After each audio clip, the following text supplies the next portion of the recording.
mancano racconti di terribili e fatali incidenti. Nonostante questo, era un'attività che presentava un certo fascino. È proprio in onore di quegli uomini e per non disperdere la memoria della loro storia millenaria che la comunità di Codissago ha ricostituito nel dicembre 1982 la famiglia dei Zattere Menadas della Piave. Con regole gestionali ben precise, nel rispetto della tradizione storica, la famiglia ha svolto da allora una fervida attività formale e pratica, con iniziative volte al recupero del patrimonio storico, sublimate nella realizzazione del Museo degli Zattieri del Piave a Codissago, o nelle molte rievocazioni, con il presupposto di dover imparare a costruire le zattere proprio come quelle dei padri, con le stesse tecniche materiali e con le quali ridiscendere ancora la Piave, come è avvenuto per secoli fino alla prima parte del Novecento.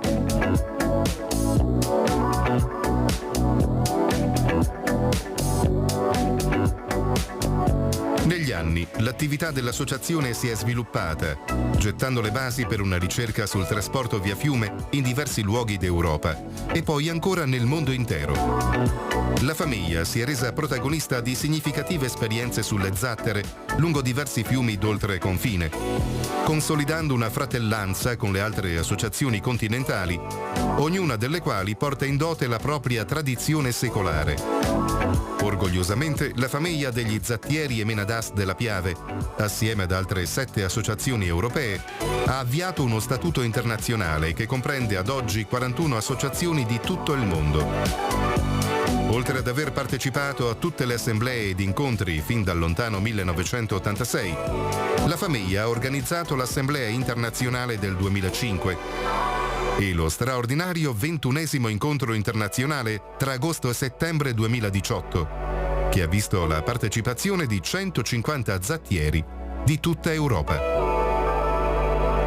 I vari gruppi, riuniti nel centro di Longarone, hanno dato vita ad una vivace sfilata conclusasi con la Santa Messa nella chiesa del Michelucci, uno dei monumenti alla memoria della tragedia del Vajont.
Buongiorno, buongiorno, l'ultimo giorno di questa bellissima settimana che abbiamo passato assieme, questa settimana molto importante, anche molto impegnativa, ma abbiamo veramente sentito delle cose utilissime con veramente degli ospiti eccezionali che hanno raccontato le verità, le loro verità, che poi sono le nostre perché sono quelle che vogliamo sentire da persone competenti che danno numeri giusti, numeri esatti.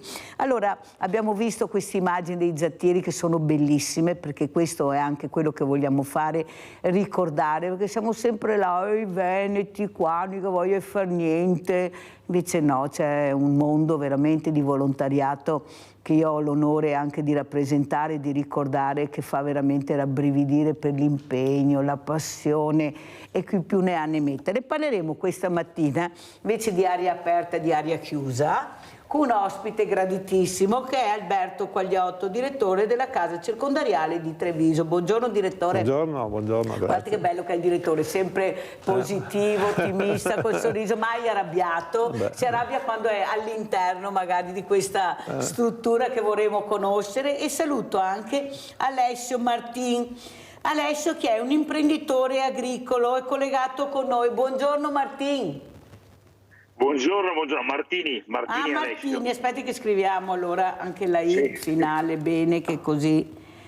Martini, stia attento perché guardi che abbiamo il direttore del carcere qua, bisogna stare attenti qua con questi Come sei Martini? Un problema, no? Vedremo, chissà, vedremo cosa succederà. Allora, io partirei proprio dal direttore Quagliotto, che ringrazio. Ecco, abbiamo sentito questi episodi terribili, questi episodi delle guerre, ma soprattutto anche di questi stati che usano ancora certi strumenti. Sto parlando della Salis, che delle volte troviamo anche eccessivi, anche se ognuno ha le proprie regole e le proprie leggi. Lei come vede questa situazione che ha imbarazzato un po', perché noi viviamo in democrazia, in un paese libero, qualcuno dice anche troppo. Prego, direttore. Sul caso Salis? Sì. Qua ci sono due piani che si intersecano, quello dell'ordinamento giudiziario delle regole penitenziarie ungheresi, che francamente non conosco, e quello più alto della politica internazionale, che poi insomma ci riguarda anche poco, nel senso che l'Ungheria appunto diceva le sue regole e non so quanto lo Stato italiano possa intervenire. Credo che il governo abbia già fatto i suoi passi, però ovviamente ci sono dei limiti di bon ton internazionale che non consentono di andare oltre. Ecco. Cioè, l'Ungheria comunque è un paese dell'Unione Europea, ha una sua storia alle spalle. E sicuramente tutto questo apparato di ammanettamenti anche a me è sembrato eccessivo. Ecco, noi non abbiamo soltanto le manette cosiddette modulari, no? non altre cose. Anche se ricordo che le famose manette, quelle con le catene, no? Erano in uso fino agli anni '80, credo anche da noi. Non stiamo parlando, stiamo parlando del secolo scorso, allora tutto mi sembra anche abbastanza vicino, perché ci sono nato nel secolo scorso, però ecco, speriamo che magari l'Ungheria sia un po' meno spigolosa su certi aspetti, ecco, di più non è che posso dire. No, ma è importante capire anche come certi strumenti a volte siano un po' esagerati, indipendentemente da quello che prevede appunto questo Stato, queste leggi, però alla fine è questo eccesso che ha dato fastidio, perché noi giustamente viviamo in un paese che sì, vediamo le manette, anche non le vediamo, perché vediamo l'ultimo caso di Messina Denaro, non aveva neanche le manette, perciò diciamo la verità, direttore, sono cose che fanno impressione, specialmente poi se c'è anche una figura femminile, una figura che è anche circondata come è circondata, non penso che potesse fare chissà cosa, però è giusto aver sentito anche il direttore Quagliotto su questo caso che ha veramente impressionato noi italiani. Allora abbiamo Antonio da Padova, poi andiamo da Alessio Martini. Vai Antonio. Sì, pronto, buongiorno. Buongiorno anche agli ospiti. Io conosco la legge italiana, cioè tu delinqui, tu spacci droga, tu vai a rubare e sei sempre libero. Questa è la legge italiana. Quindi in Italia se tu picchi coi manganelli un fascista, in Italia sei libero, perché comunque in Italia puoi anche picchiare dei fascisti in Italia, perché te lo permette la Costituzione italiana. Adesso non capisco. Là siamo in Ungheria e c'è la legge diversa. Tu comunque o fascista o comunisti, se tu picchi è giusto che stai in prigione. Ora questa Salis, vedrai che ce la troveremo in Parlamento europeo. Ma io dico una cosa, ma scusa, allora in politica vanno chi è capace di governare e di fare certe cose, o in Italia diventa ministro onorevole, basta che tu sei di un partito. Allora io attacco in mano un manganello, attacco a picchiare i comunisti, posso anch'io dopo andare nel Parlamento europeo. Cioè, a me questo che mi fa... Ma noi siamo sempre governati da persone che di politica non ne capisce niente, anche perché tu sei una maestra, tu sei una delle istituzioni italiane, cioè, tu sei come si dice, hai una carica importante verso lo Stato. Ma come si permette che una maestra che è dalla istituzione italiana una persona importante andare a usare i manganelli? A me mi pare una cosa, cioè io dico, lo so, l'Italia mi sembra che sia un po' troppo, come dice te Mirella, c'è un po' troppa libertà, forse. Buongiorno e grazie. Grazie, abbiamo sentito le riflessioni di Antonio, adesso passiamo a Alessio Martini. Allora Martini, voi c'è questo popolo dei trattori che continua a lottare, avete anche l'opinione pubblica anche dalla vostra parte, perché state cercando di fare trasparenza anche sulle merci e sui prodotti che arrivano. Qualcuno non lo sapeva, quando abbiamo visto anche certi filmati di cosa arriva da altri paesi siamo rimasti veramente scossi, tanto è vero che io mi sembra quel giorno avevo ospite un rappresentante della Coldiretti e anche lui era molto perplesso. Bisogna vedere se c'è la forza di fermarli oppure se questi multinazionali del cibo riusciranno comunque, non si fermeranno 20 tir ma ne entreranno magari 10, 12. Com'è la situazione Martini e cosa state facendo come popolo dei trattori? Allora, buongiorno a tutti, intanto ci ascolta e grazie della vostra possibilità di esprimere quello che è il nostro pensiero e la nostra volontà. Oggi noi cosa stiamo facendo? Dopo una serie di manifestazioni che come avete visto tutti sulle strade, dove abbiamo voluto fare la parte un po' più aggressiva, ma non cercando di non creare meno disturbo possibile con il consumatore, col cittadino o chi va a lavorare, perché giustamente tutti abbiamo bisogno tutti i giorni di andare a lavorare, pertanto noi volevamo solo far capire che non è vero che non ci sia un problema, ma c'è un problema abbastanza importante e di fondo.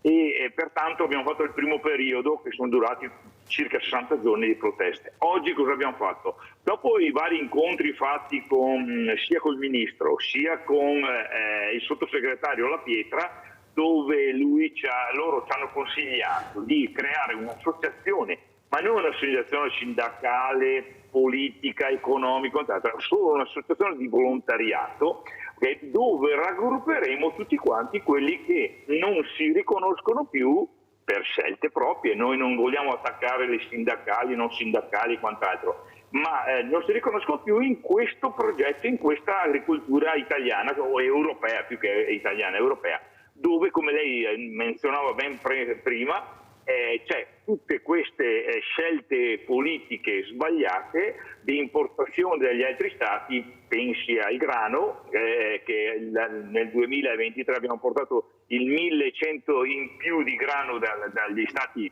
Uniti e da altri stati, perché arriva da qualsiasi stato, poi viene camuffato e quant'altro, dove usano altre coltivazioni completamente diverse, con i glifosati, con altri pesticidi, e poi viene portato in Italia, arriva in Italia e come tocca il suolo italiano, purché venga appena lavorato diventa italiano, ma questo non è possibile. Pertanto stiamo creando questa situazione, abbiamo riunito 18 regioni d'Italia, al momento stiamo lavorando per le altre, a breve sicuramente ci riuniremo tutti. Abbiamo fatto un comitato che si chiama Agricoltori Italiani.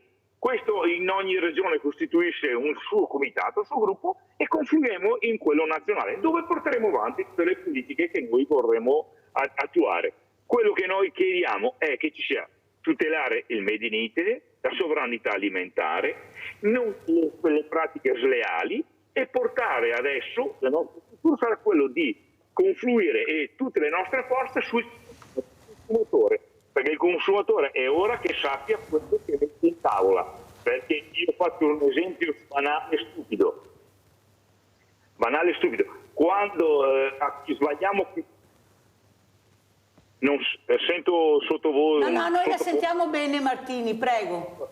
Allora, io dico sempre, cioè, l'alimentazione è la cosa fondamentale dei nostri figli. Io mi chiedo, miei nonni e i miei genitori mi hanno lasciato un'Italia bellissima, stupenda, un territorio che è invidiabile da tutti. Ma io cosa lascio ai miei nipoti se andiamo avanti in questa maniera? In leggi dove, quella di poco tempo fa, dove vogliono ripristinare le paludi per il greening, per il verde, e i fiumi che possono stralipare, non tagliare i fiumi, poi abbiamo le alluvioni, cioè veramente una scelta. Noi invece siamo i primi che vuole bene al nostro territorio, perché uno quando fa la scelta di diventare agricoltore, di fare la scelta di rimanere in azienda, nelle proprie aziende o fare l'agricoltore, è voler bene al proprio territorio. Questo è quello che vorremmo fare.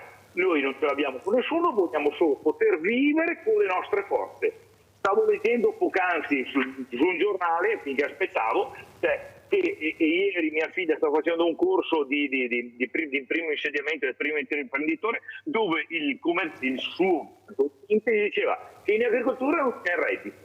Per reddito bisogna che gli stati o l'Europa sovvenzioni. Noi non vogliamo questo, noi vogliamo diventare imprenditori come tutti gli altri, come tutti gli altri settori. Pertanto abbiamo bisogno che il nostro prodotto venga riconosciuto in base ai costi di produzione. Questo è quello che vorremmo portare avanti nel futuro e quello che stiamo facendo tuttora. È mica tanto difficile da capire, però qualcuno non vi ha ascoltato in questi anni, oppure qualcuno non è riuscito a spiegarsi bene, perché se siete arrivati a fare questo vuol dire che qualcosa si è interrotto in quel dialogo che dovrebbe esserci stato su questi stati generali, su questi tavoli, che anch'io faccio fatica a San Martini a capire quando si riuniscono queste commissioni alla fine cosa delibero, perché poi non sappiamo niente, sappiamo solo che la commissione si è riunita, non sappiamo chi partecipa a questa riunione, ci dicono sempre andate in internet, no, tu me lo spieghi, perché tu sei pagato per spiegare cosa fai, noi non sappiamo mai niente. E delle volte sappiamo delle cose perché invito questi ospiti che possono essere presidenti delle regioni, assessori regionali, anche senatori onorevoli, dico scusate ma dirlo prima mai, perché la trasparenza non regna sovrana in Italia, molto poco. Allora io direi adesso di chiedere invece al direttore Quagliotto la trasparenza invece che vogliamo anche sapere, anche per quanto riguarda il carcere. Abbiamo sentito molti suicidi, sentiamo sempre i lati negativi, però io quando lei è ospite, e la invito per quello, sento anche molti lati positivi e sento anche un direttore che ha il coraggio di dire il problema è quando escono queste persone. È là che poi io posso fare il più bel lavoro del mondo, ma se poi questo mi esce, non è accolto nella maniera giusta, non è inserito nella maniera giusta, me lo ritrovo all'interno un'altra volta perché il suo nemico è dietro l'angolo che lo aspetta. Prego, direttore. Eh sì, è l'eterno problema del carcere, no? Penso in quasi tutto il mondo. È una parentesi che si mette nella vita di una persona, al di là poi del giudizio su questa parentesi, comunque l'autorità giudiziaria pronuncia un giudizio, io la chiamo parentesi, poi però questa parentesi che si apre si chiude, ma non è che l'espressione poi finisce con l'uguale a zero, deve continuare anche su altri passaggi e sono quelli il passaggio all'esterno. Il passaggio all'esterno fondamentale per garantire che una persona non venga più risucchiata nel circuito di provenienza, perché tante persone delinquono perché si sono trovate volenti o nolenti in un circuito, in delle compagnie, in una rete criminale, che non vuol dire criminalità organizzata, ma in un tessuto sociale che non ha portato a una vita improntata a legalità. Ebbene, l'anello di congiunzione fondamentale è quello del lavoro. Da questo punto di vista ricordo che proprio questa settimana c'è stata una grande giornata di studio e che sarà propedeutica all'istituzione di un segretariato presso il CNEL, Consiglio Nazionale dell'Economia e del Lavoro, che ha dedicato un'intera giornata di confronto, divisa poi in vari tavoli, sul lavoro penitenziario e sulla formazione professionale, sull'istruzione, la formazione professionale e il lavoro penitenziario, ma un lavoro che sia finalizzato non soltanto al lavoro dentro in carcere, ma un lavoro e una formazione professionale che sia un ponte per poi garantire una continuità sul futuro. Già si fa questo, perché come direttori, voglio dire, noi conosciamo la realtà di Treviso, però io e tanti altri colleghi sparsi nel territorio da anni stiamo virando sulla formazione professionale, quindi nel far acquisire ai detenuti delle competenze che poi siano spendibili all'esterno. Abbiamo fatto per esempio dei corsi di saldatura, per dirne una, di elettricista, visto che mancano. Anche competenze che poi siano trasversali, per esempio che ne so, i corsi sulla sicurezza con l'Ordine degli Ingegneri di Treviso, che si è messo a disposizione in maniera veramente encomiabile, ed è un progetto, spero che questo diventi un progetto pilota per tutta l'Italia. Abbiamo offerto ai detenuti dei corsi di formazione base e avanzata sulla sicurezza nei luoghi di lavoro. Quindi secondo me questa è la direzione giusta. Ovviamente bisogna anche ricordare che nessuno ha la bacchetta magica, no? Ormai sono 30 anni che faccio questo lavoro e ho incrociato tante più persone con la bacchetta magica che non detenuti. E quindi sostanzialmente tutti avevano la risoluzione del problema. Evidentemente io e altri colleghi e tutto l'apparato dell'amministrazione penitenziaria siamo stati così masochisti di non aver approfittato di queste bacchette magiche. In realtà non è così. Noi parliamo di carcere, ma in realtà bisognerebbe parlare delle persone che stanno dentro il carcere, no? Come quando si parla della scuola, si parla degli studenti, cioè tutte le varie iniziative poi si devono anche declinare su delle persone che non vengono private del loro libero arbitrio, non vengono purtroppo magari sanate nelle loro difficoltà psicologiche, anche psichiatriche, non vengono sanate, fra virgolette, sulle loro posizioni sociali e giuridiche. E sto facendo riferimento per esempio alla grande fetta delle persone straniere che sono irregolari in Italia. E quindi, voglio dire, tutte le ricette astratte poi si devono scontrare con la realtà delle persone. Questo non vuol dire avere una visione pessimistica delle cose, ma sicuramente una visione realistica. Di quella che è la realtà all'interno. E per questo ho visto con favore questa giornata al CNEL, perché è stata proprio una giornata improntata alla concretezza. Non per niente aveva un marchio veneto, perché il presidente del CNEL è il professor Bunetta. È stata poi è stata introdotta e seguita attentamente dal senatore Ostellari, padovano, che è sottosegretario della giustizia, e aperta anche dal ministro Nordio. Quindi, no, tanto per ricongiungermi al fatto che è la prima che sento, però, che i veneti non hanno voglia di fare niente, questo mi giunge nuovo. No, guardi, glielo posso assicurare, noi qui poi con queste televisioni con Media Nord-Est riusciamo a sentire tante persone, delle volte perché passano i messaggi negativi, è là il problema grande che vediamo purtroppo. Abbiamo Rinaldo da Venezia, vai Rinaldo. Ciao Mirella e buongiorno ai tuoi ospiti.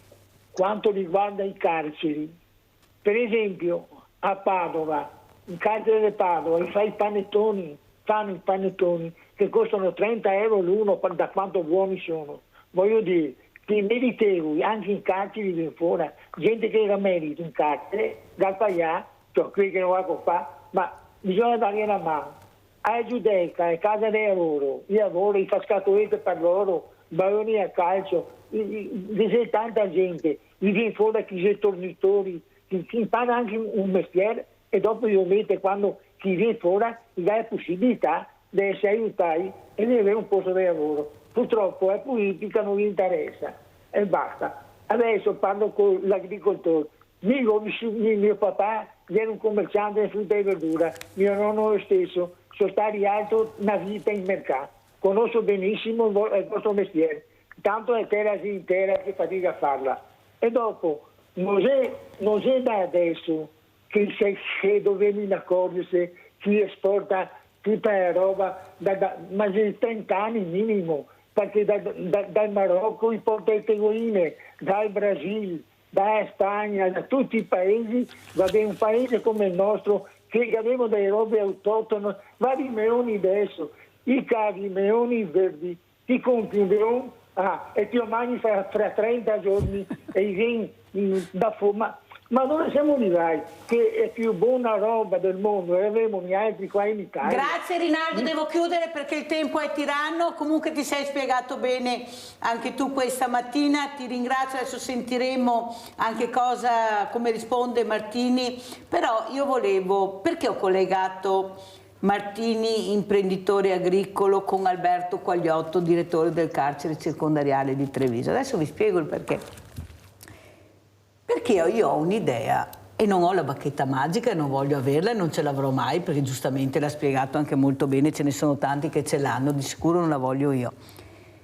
Ma la messa in prova di questi ragazzi, perché noi abbiamo l'abitudine, direttore, poi voglio sentire Martini, di etichettare tutte le persone, nel senso che se uno ha spacciato anche una sola bustina diventa un spacciatore, uno ha fatto un furto e diventa un ladro. Cioè noi facciamo fatica a chiamarli per nome e dare anche la possibilità di capire chi sono queste persone, come ha detto lei, non dobbiamo guardare il carcere, dobbiamo guardare le persone. Allora, visto che nell'agricoltura c'è questa carenza di personale, possibile che siano proprio tutti dei delinquenti incalliti e che non ci sia la possibilità che forse anche la natura, respirare aria fresca, magari anche il profumo delle mucche che non farebbe male, ritornare a lavorare la terra, aiutare questi agricoltori che hanno delle spese incredibili e coi costi che hanno non riescono. Perché dobbiamo sempre dire ma la burocrazia, ma non abbiamo la possibilità di pagare, di operare? Martini, lei accetterebbe di avere delle persone che magari il direttore del carcere può segnalare a chi di dovere, perché ci sono dei passaggi che deve fare il direttore, e farli lavorare nelle vostre aziende, oppure siete restii perché appunto c'è questa etichetta, ma a me se arriva un ladro, ma a me se arriva un delinquente, ma a me se arriva un spacciatore, ma a me se arriva un romeno, ma a me se arriva un kosovaro, ma se arriva anche un italiano, perché giustamente l'ha spiegato molto bene il direttore. Lei sarebbe disposto ad accettare queste persone a lavorare?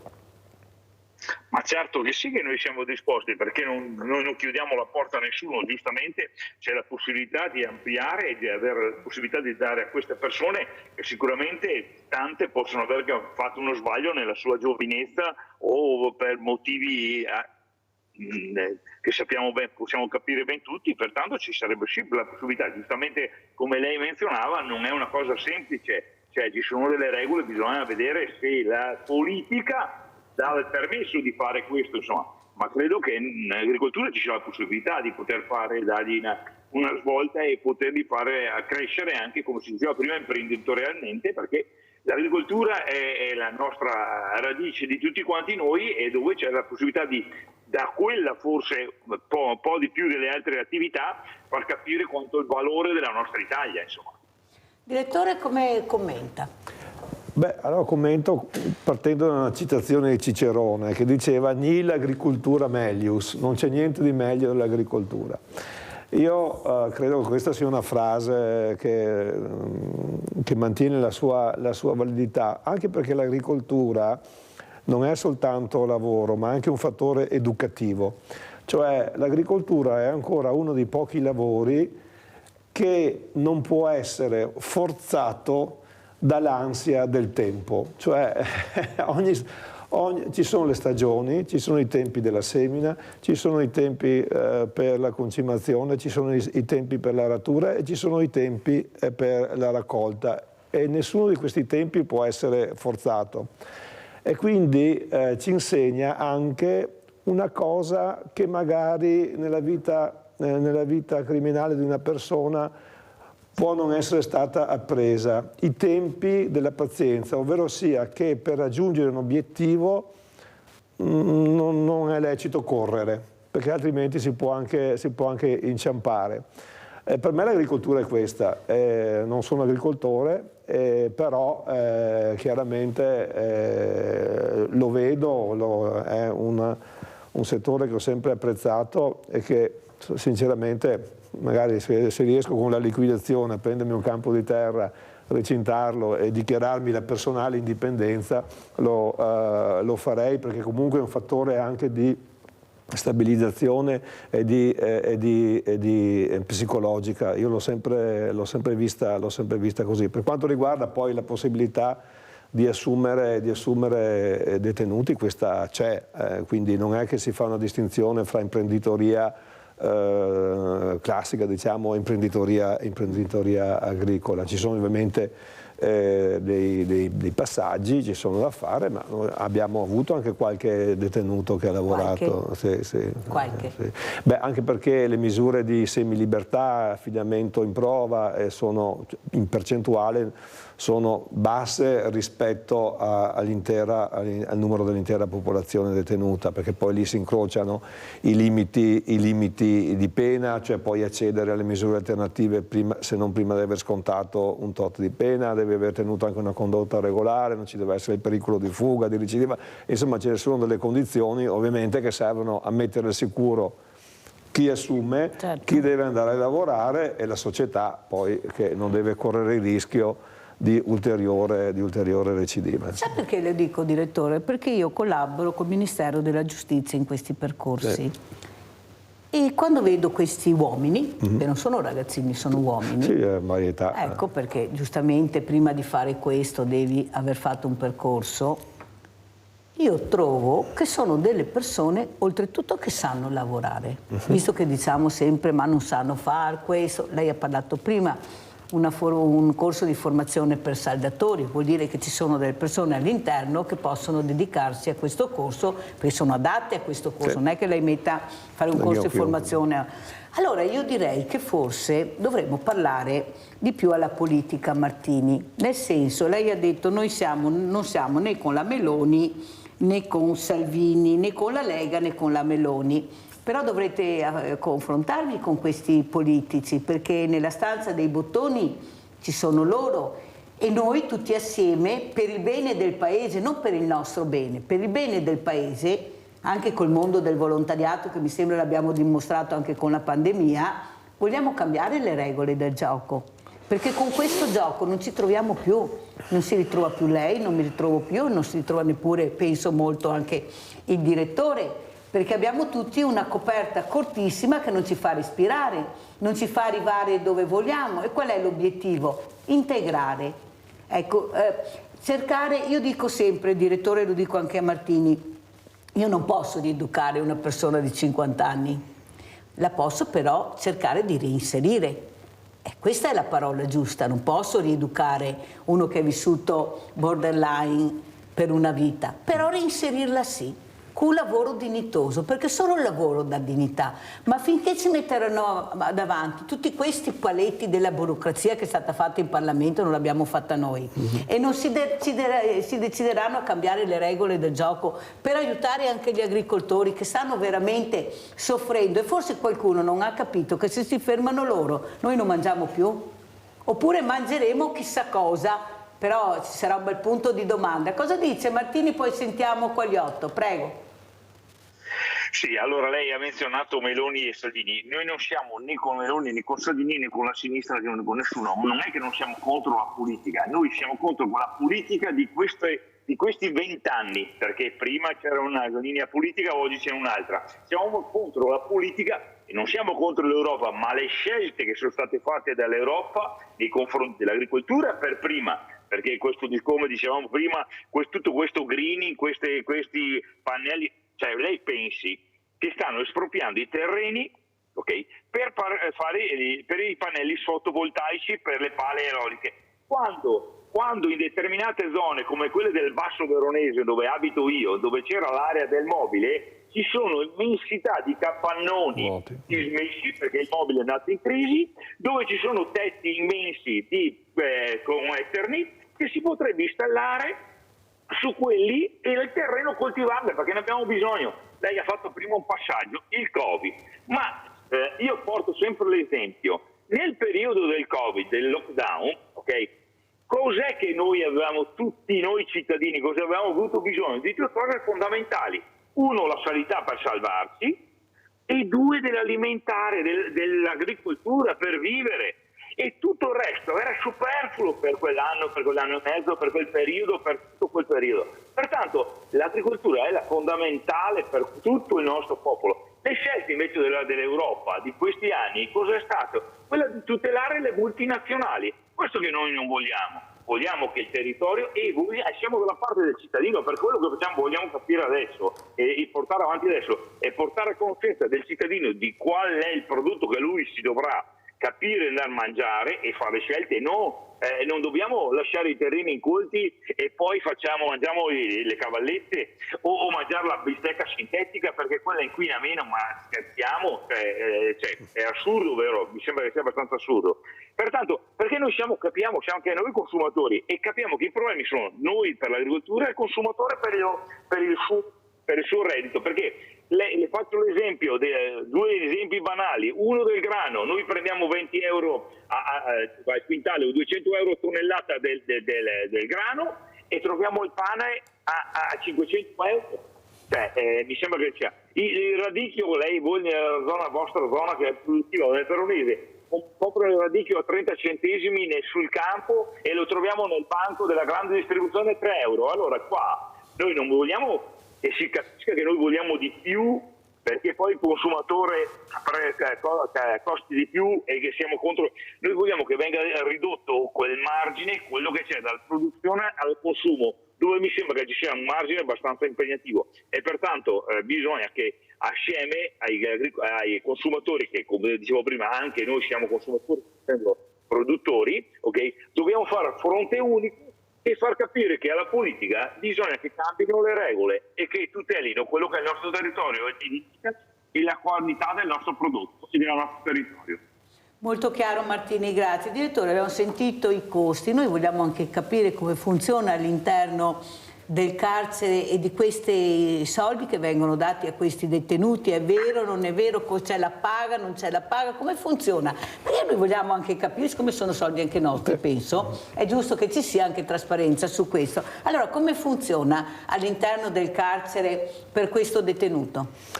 Qua parliamo di detenuti che lavorano, fanno i lavori cosiddetti domestici, no? Sì. Io intendo pulizie e cucina sostanzialmente, queste sono le due cose, e manutenzione del fabbricato, le cose principali. Hanno dei contratti individuali di lavoro e la loro paga è i due terzi del contratto collettivo nazionale, quindi dei manutentori, cuochi, addetti alle pulizie. La paga sindacale, una paga sindacale diminuita di un terzo. Quella la paga direttamente il Ministero della Giustizia, mette dei fondi a disposizione su dei capitoli di bilancio, quindi a seconda del budget che io ricevo all'inizio dell'anno, intorno a febbraio, spalmo, vedo quante ore posso pagare per i vari servizi sostanzialmente. Ecco. Qualcuno a casa potrebbe anche dire: ma perché non possono fare volontariato, visto che hanno commesso un reato, visto che sono all'interno di una struttura, perché hanno fatto qualcosa di sbagliato, sono stati condannati, perché pagarli? Lei è d'accordo? Non aspetta a me a dire se sono d'accordo o non sono d'accordo. Sentiamo la sua opinione, poi visto da cittadino, perché è anche un cittadino, un uomo. Ma adesso ci sarà una proposta di legge per consentire alle persone detenute di fare una particolare forma di volontariato, chiamiamolo così, di versare una parte dello stipendio che ricevono nel fondo vittime di reato.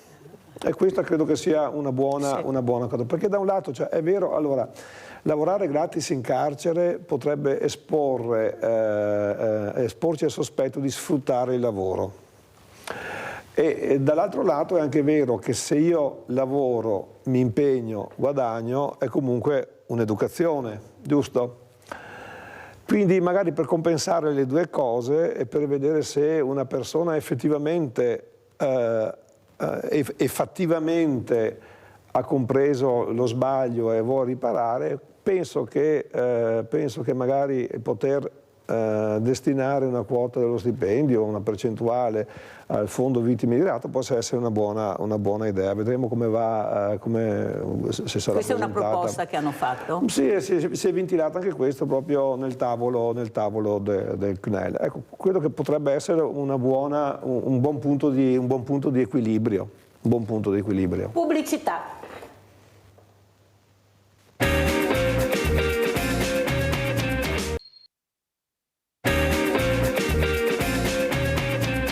Abbiamo in linea Giusy. Ciao Giusy. Ciao Mirella, buongiorno ai tuoi ospiti. Faccio una domanda al direttore. Quanto ci costano i carcerati, direttore? Se lavorano, per esempio, come ha detto prima, che fanno dolci, lavorano di meccanica per ditte esterne, allora quei soldi che prendono li scalano sulla retta della detenzione, oppure a chi vanno quei soldi là? Che prima ha detto che quello da Venezia ha detto ma che pagano 30 euro di un panettone. A chi vanno quei soldi là? Grazie. Aveva risposto in parte prima il direttore, sono paghe sindacali, però giustamente... Sì, allora per esempio per andare sui panettoni, lì è la cooperativa Giotto di Padova che gestisce la pasticceria interna al carcere, quindi è la cooperativa che assume i detenuti e poi mette in vendita i panettoni, quindi i detenuti ricevono la paga dalla cooperativa, esatto. E poi non è che un detenuto ha un costo e venga scalato il costo, diciamo così, del mantenimento del detenuto. Il detenuto condannato ha comunque, deve pagare le cosiddette quote di mantenimento, sono, adesso mi pare, sono 3,60 euro al giorno che deve versare all'erario. Comunque, per tornare alla questione, in carcere ci sono due tipologie sostanzialmente di lavoro: quelle fornite dall'amministrazione, appunto le cosiddette lavorazioni domestiche, e quelle che invece l'imprenditore esterno, che può essere un privato, un imprenditore oppure anche una cooperativa, porta all'interno del carcere. Poi anche qui bisogna fare una importante distinzione, perché non tutte le carceri sono uguali, ci sono due tipologie di strutture. A Padova abbiamo una casa di reclusione. Le case di reclusione sono destinate a detenuti che hanno fine pena lunghi, oltre i 5 anni sostanzialmente, e sono dotate e vengono costruite con spazi più ampi che possano quindi ospitare delle attività per gente che deve impiegare il tempo per lungo tempo. E poi ci sono le case circondariali, quella di Treviso, di Treviso, che ha anche una sezione di reclusione, quindi con pene lunghe, diciamo è un carcere a metà, però per la maggior parte ospita persone o in attesa di giudizio o con fine pena inferiore ai 5 anni. Quindi per queste persone presentano un turnover più veloce rispetto alla reclusione, e quindi le attività vanno tarate su delle persone la cui media di permanenza è più bassa, per cui anche a livello di formazione professionale non posso pensare a corsi che durano 3 anni, no. Certo. Però magari a moduli formativi che si possono esaurire in 6 mesi, in 1 anno, in modo da avere la certezza che la persona che comincia porti a conclusione il coso. Poi anche da noi abbiamo delle lavorazioni che vengono, abbiamo una lunga cooperazione con la cooperativa alternativa di Vascon, trentennale, che vede impiegati detenuti in semilibertà nella sua struttura di Vascon. Vede che si può fare, direttore. Sì, Dobbiamo aiutare questi agricoltori che stanno gridando veramente, che hanno bisogno di essere supportati anche dalle istituzioni. Ecco, perché perché noi ci rivolgiamo sempre al governo, ma anche le istituzioni possono fare molto se premono. Cosa dice Martini? Ecco, sarebbe utile, ecco, questa idea, ma che c'è già, perché già si fa, ampliarla, dare più la possibilità anche a voi di avere queste persone, di lavorare, di non avere dei costi esagerati, ma essere supportati invece. Prego Martini.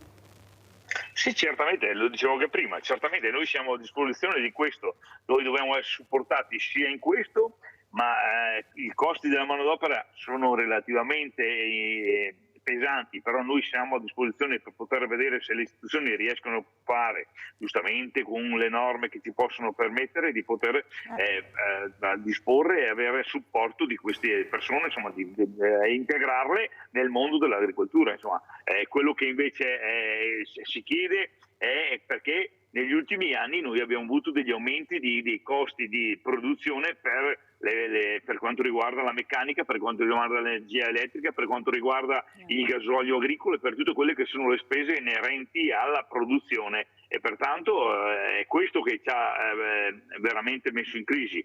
Giustamente anche il problema della manodopera, perché io non faccio frutta e verdura, ma chi ha frutta e verdura, orticolo e quant'altro, nel periodo della raccolta, come diceva, perché il nostro lavoro è stagionale, perché proprio il bello di quello è la stagionalità del prodotto e delle tempistiche di quanto questo e la natura che ci persegue, e anche ci crea delle problematiche, perché comunque ieri i nostri colleghi di Trento hanno perso, speriamo che riprenda, ma hanno perso la raccolta perché siamo andati a -2, -3, pertanto abbiamo visto le candele sui ciliegi ieri, abbiamo visto delle cose veramente pazzesche con questo tempo pazzo. Abbiamo Sebastiano da Abano, vai Sebastiano.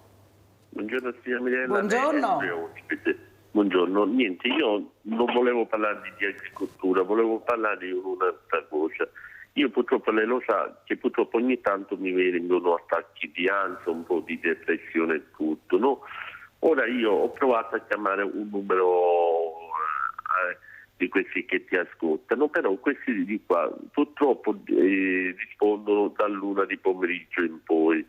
Ora io dico, in uno stato naturalmente che dovrebbe far funzionare questi servizi, capisco che sono volontari, però lo Stato dovrebbe mettere le condizioni che al volontariato gli dovrebbe dare un aiuto bene, perché il volontariato serve a tutto, perché senza volontariato non si va avanti. Ora dico, come mai questi numeri vecchi non sono attivi H24 e fanno soltanto dall'1 che sono fino alle 10. Sa che hai i numeri sbagliati, Verdi. Sebastiano, ti ridò io i numeri, ti chiamerò, devo correre perché sono in chiusura, devo far sentire tante cose, ti chiamo io lunedì e ti do i numeri da chiamare, perché ho capito che forse a chi devi rivolgerti per questi attacchi anche di panico che hai. Andiamo a vedere allora questa protesta dei trattori, era il 28 di febbraio del 2024, andiamo a sentire.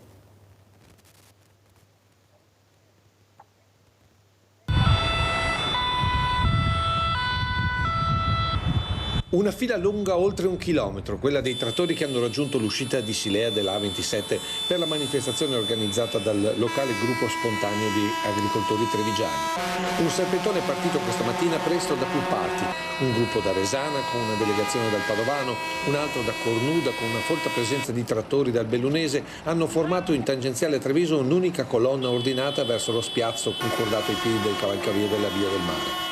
Tanti i cartelli che spiegavano le diverse sfaccettature della manifestazione. Oltre 400 trattori e 500-600 persone che sono venute anche con le proprie auto a sostenerci. L'obiettivo è quello di sostenere i movimenti agricoli che sono nati in Italia e in Europa. Ci teniamo a ribadire che questa manifestazione non è né politica né con scopi associativi, ma solo a sostegno dell'agricoltura italiana in primis ed europea. Perché il mercato è comandato dalle multinazionali e da forti interessi economici che in mano a pochi e che hanno altri interessi sotto. La manifestazione si aggiunge alle altre che si sono svolte e che si svolgeranno in tutta Italia e che fanno capo ai comitati riuniti agricoli e a Danilo Calvani. Sì, abbiamo fatto partire questa cosa impegnativa sotto tutti gli aspetti, perché non siamo una struttura organizzata come lo sono i sindacati. Voi avete organizzato in tutta Italia ma senza bandiere di partito e bandiere di sindacato? Assolutamente sì, perché altrimenti questa cosa ci avrebbe diviso. Se io dico che sono di un partito, lui dice che è un altro, questa cosa non prende piede. Abbiamo avuto l'esperienza nel passato su questo,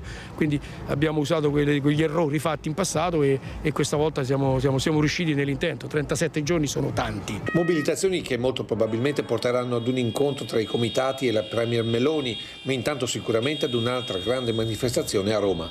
Abbiamo chiesto che lei sia presente alla nostra manifestazione grossa che ci sarà il 2 marzo a Roma in piazza Santi Apostoli. Da mezzogiorno in poi avremo anche un incontro con la Commissione europea che scende lì, perché gli abbiamo consigliato un documento dove lei stessa, dove abbiamo fatto notare tutte le violazioni delle leggi italiane ma soprattutto anche europee. Manifestazione che vedrà anche una rappresentanza del Veneto, agricoltori che intanto con la protesta odierna hanno dimostrato la loro compattezza, coinvolgendo anche un settore molto importante come quello dei contoterzisti, da sempre a metà tra agricoltura e artigianato. L'agricoltore qui in provincia di Treviso, il 90% delle lavorazioni viene fatto da noi contoterzisti, perché non sarebbe in grado di sostenere le spese per l'acquisto dei macchinari. Quindi ce li accogliamo noi, prendiamo le macchine e andiamo a lavorare per loro. Ecco, voi che girate per tutte le aziende, però qui è un'isola felice col Prosecco, diciamocelo. Sì, beh, è un'isola felice col Prosecco, però non per questo non dobbiamo combattere per l'agricoltura. Purtroppo io non mangio Prosecco. No, anche noi non lo mangiamo il Prosecco, lo beviamo qualche volta e speriamo anche quello buono. Allora, visto né con Meloni né con la Lega, andiamo a sentire cosa dice Martella del PD sui trattori.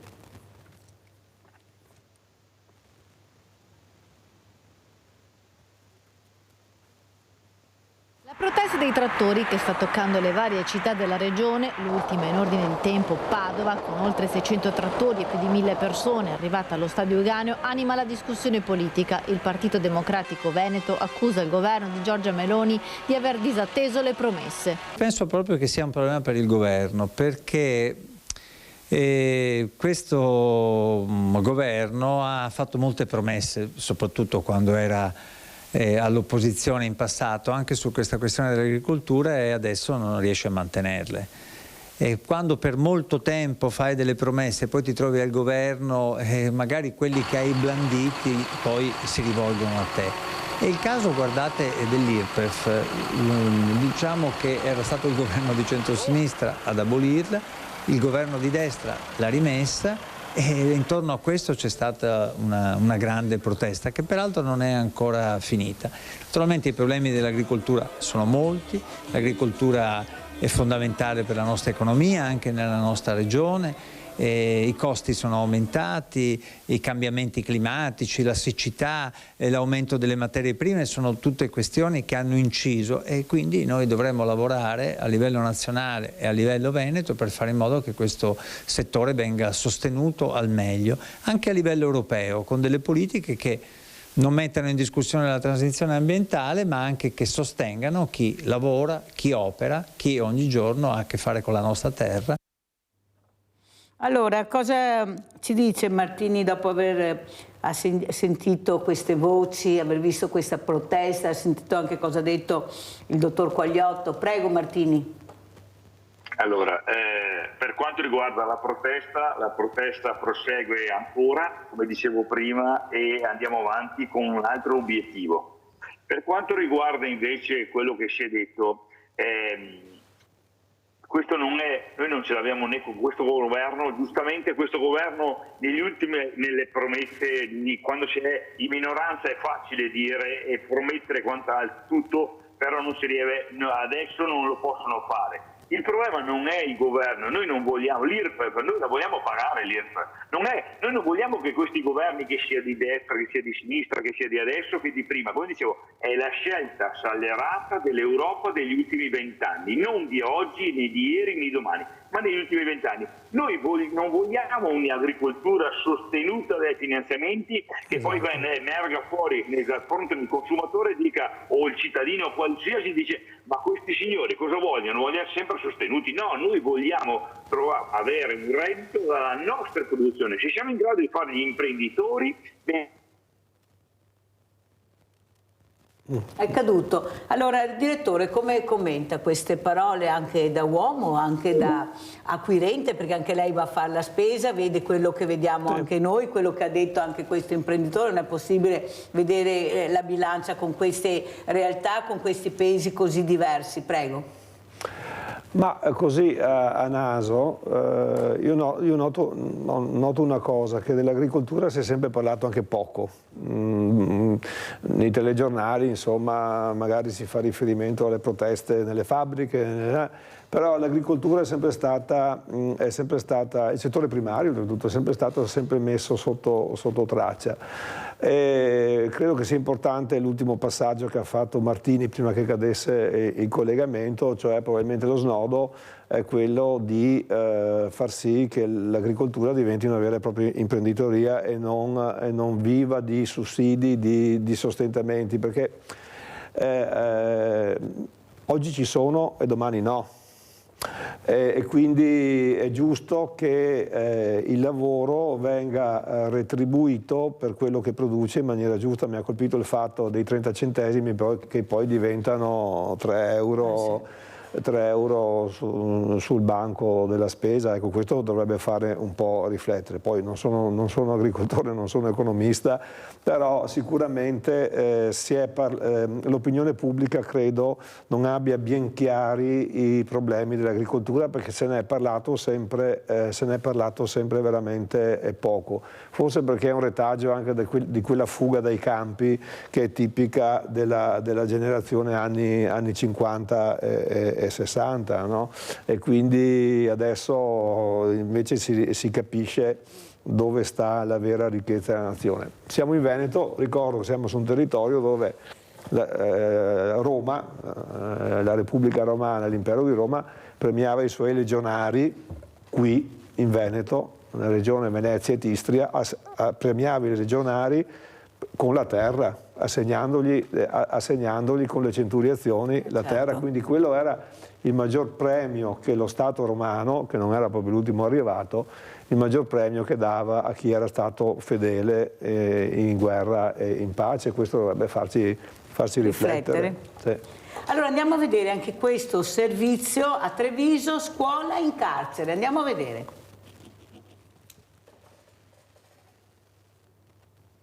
I percorsi che noi poi attiviamo all'interno degli istituti penitenziari sono quelli di apprendimento, di alfabetizzazione e apprendimento della lingua italiana, soprattutto evidentemente per la popolazione detenuta straniera, i percorsi finalizzati al conseguimento del titolo conclusivo del primo ciclo di istruzione, per cui la licenza media e per assolvere l'obbligo formativo, e poi i percorsi per conseguire il diploma di scuola secondaria di secondo grado. Studiare in carcere. Per migliorare l'offerta didattica rivolta ai detenuti, Ufficio Scolastico Regionale e Amministrazione Penitenziaria hanno attivato, sulla scia del protocollo firmato nell'agosto scorso, un comune progetto di formazione per il personale in servizio negli istituti penali del Veneto che coinvolge un centinaio di operatori. Questo percorso si articola in 3 incontri, in 3 momenti anche laboratoriali. Abbiamo previsto questo percorso per un centinaio di persone, quindi sia dirigenti scolastici appunto delle scuole che poi intervengono in carcere, dei direttori degli istituti penitenziari. Solo una ristretta minoranza di detenuti possiede il diploma di scuola superiore.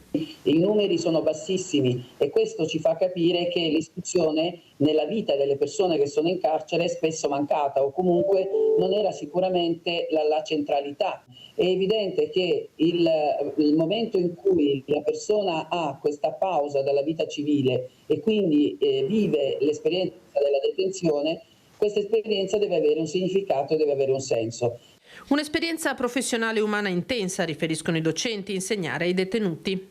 Quello che mi hanno raccontato, quello che io ho percepito da loro, è che quando si intraprende questo tipo di carriera, tornare indietro diventa difficile, anzi sempre più motivante, sempre più stimolante, alla ricerca di nuovi contatti, c'è più cura del singolo, proprio perché il proprio ruolo viene maggiormente valorizzato in tal senso. Dopo Rovigo sono previsti altri 2 momenti di formazione e confronto, mercoledì 6 marzo a Vicenza e il 10 aprile nuovamente a Rovigo. A lei, direttore, il commento di queste immagini, questo video che abbiamo visto e sentito, ecco, come commenta, com'è la situazione, cosa chiederebbe lei al governo per migliorare anche la sua situazione anche nei carceri circondariali, appunto, non solo su quelle più potenti, diciamo. Ecco. Cominciamo più da questi. Beh, sicuramente c'è bisogno, me l'avevo già detto altre volte, e su questo credo che il governo si sta anche impegnando. Sicuramente ci vuole un po' un restyling, un po' una rinfrescata delle nostre strutture, perché tante sono ancora obsolete, quindi hanno bisogno di ampliare certi spazi che allora, quando sono state fatte, non erano previsti, no? Per esempio a Treviso c'è un polo scolastico ad hoc in una sezione, manca in quell'altra, quindi abbiamo dovuto recuperare degli spazi così, diciamo, di fortuna, ecco, ristrutturando quella che era nata come una cella e sgombrandola e sistemandola come ala scolastica. Sicuramente gli spazi vanno adeguati. E poi chiaramente qua il filmato faceva riferimento a 3 giornate di studio che abbiamo fatto congiunte scuola-carcere, e dove si sono, insomma, confrontate le varie realtà del Triveneto.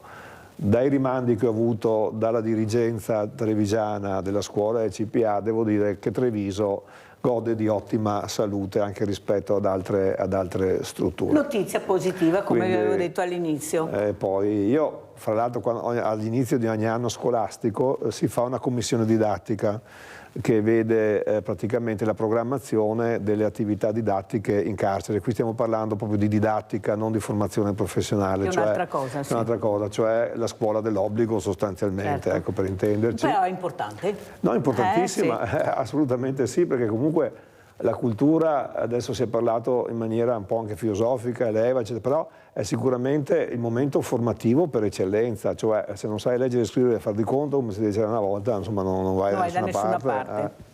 Allora andiamo a vedere adesso, ringraziamo il dottor Alberto Quagliotto, direttore Casa Circondariale di Treviso, di essere stato con noi, però io vorrei chiudere con queste voci dei trattori, perché ce la stanno mettendo tutta per essere ascoltati, per avere quello che hanno diritto di avere, perché lavorano tanto. Sapete che, ecco, il lavoro deve essere premiato, ma in Italia purtroppo con gli stipendi che abbiamo e con le pensioni mi sembra che chi lavora non sappa niente, chi non fa niente sappa una montagna di skei, come sono le multinazionali che diventano sempre più ricche. Andiamo a vedere voci trattori.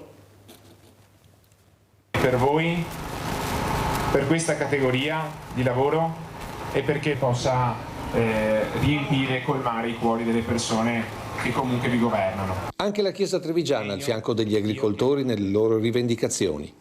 E la benedizione impartita oggi dal palco al termine degli interventi è un segnale chiaro alla politica, ma anche alla rappresentanza sindacale di questo comparto che, al di là delle produzioni di successo come il Prosecco, accusa una concorrenza sleale dall'estero, oltre all'impossibilità di reggere il notevole sbilanciamento dei profitti tra produttori e commercianti. Li abbiamo incontrati tutti i politici. A Verona avevamo incontrato il ministro dell'Agricoltura, Lollobrigida, che ci ha detto che portava avanti queste cose. Noi non chiediamo soldi, costi di produzione e le pratiche sleali. Sta entrando di tutto e di più dall'Ucraina. Per aiutare l'Ucraina moriamo noi, e poi stiamo mettendo l'embargo alla Russia e tramite la Turchia entra il grano suo a 17-16 euro. I consorzi stanno facendo i contratti del mais a 18 euro, vuol dire che Verde alla 13-14, il grano a 18 euro e la soia a 34-35 euro. Ditemi chi è l'azienda che può stare in piedi a produrre a queste condizioni. Forte la critica verso la rappresentanza politica a tutti i livelli. Non si risolvono i problemi con coloro che li hanno creati.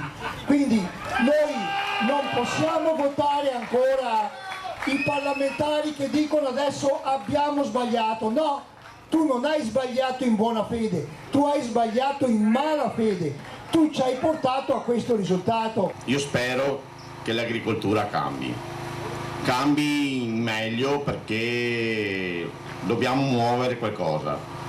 Nel muovere qualcosa senza estremizzare, però nel parlare, nel dialogo, che qualcuno a Roma ci capisca, insomma. A rispondere invece il segretario della Commissione Agricoltura in Regione, Nazareno Gerolimetto. La battaglia che tutti insieme dobbiamo fare, e uniti si vince deve essere lo slogan, è contro un'Europa cieca, sorda, che non vuole capire che l'agricoltura è il settore primario e deve lasciarci lavorare. Mentre il consigliere regionale Roberto Bett ha richiamato l'agricoltura del ventennio, con una frase famosa ancora presente in alcune sedi dei consorzi agrari. Popoli che non coltivano la terra sono destinati alla decadenza. Ecco, credo che sia un grande messaggio, una grande lezione che dobbiamo portare a Bruxelles. Continuate così, in bocca al lupo. Abbiamo Mario da Belluno. Buongiorno. Buongiorno. Allora, diciamo che io essenzialmente apprezzo molto che certe reti minori permettano ai cittadini di interagire in diretta, cosa che le reti, quelle nazionali, non permettono, che trovo che sia una cosa bruttissima, insomma. Volevo più che altro parlare di questo problema, però ovviamente voi state parlando di agricoltura, poi avevate un ospite che era direttore di una casa circondariale, è qua. Sì, e mi sono stupito cosa c'entrasse lui con l'agricoltura, però poi siete passati al problema delle carceri e vabbè, adesso siete tornati all'agricoltura. Io alla fine della fiera cos'è che voglio dire? Quello che ho detto prima, che sarebbe utile che anche la RAI e Mediaset permettesse ai cittadini di interagire con l'informazione, perché un'informazione altrimenti diventa una cosa imposta, espressa sopra le righe e che non possa costruire insieme ai cittadini qualcosa. Voi cosa ne pensate? Grazie Mario. Allora, se avessi seguito la trasmissione, io ho anche detto, perché ho messo il dottor Quagliotto assieme a Alessio Martini, perché si parlava di dare lavoro a queste persone che sono all'interno di queste strutture circondariali per aiutare anche la manodopera nell'agricoltura. Ecco, forse dovete seguire, perché sono molto importanti invece questi messaggi e questa catena che si sta facendo anello con anello, poi tutti possiamo essere utili. Il problema è che se vogliono farci lavorare tutti assieme per il bene del paese o del territorio. Martini, la rivedo adesso che ha ripreso la linea, prego, come ci saluta e cosa dice? Prego Martini. Sì, certamente, no, proseguo quanto stavo dicendo prima e poi mi collego col signore con l'ultimo intervento. Giustamente lui non ha capito tutto quanto, magari non ha seguito la trasmissione, però il passaggio finale è vero.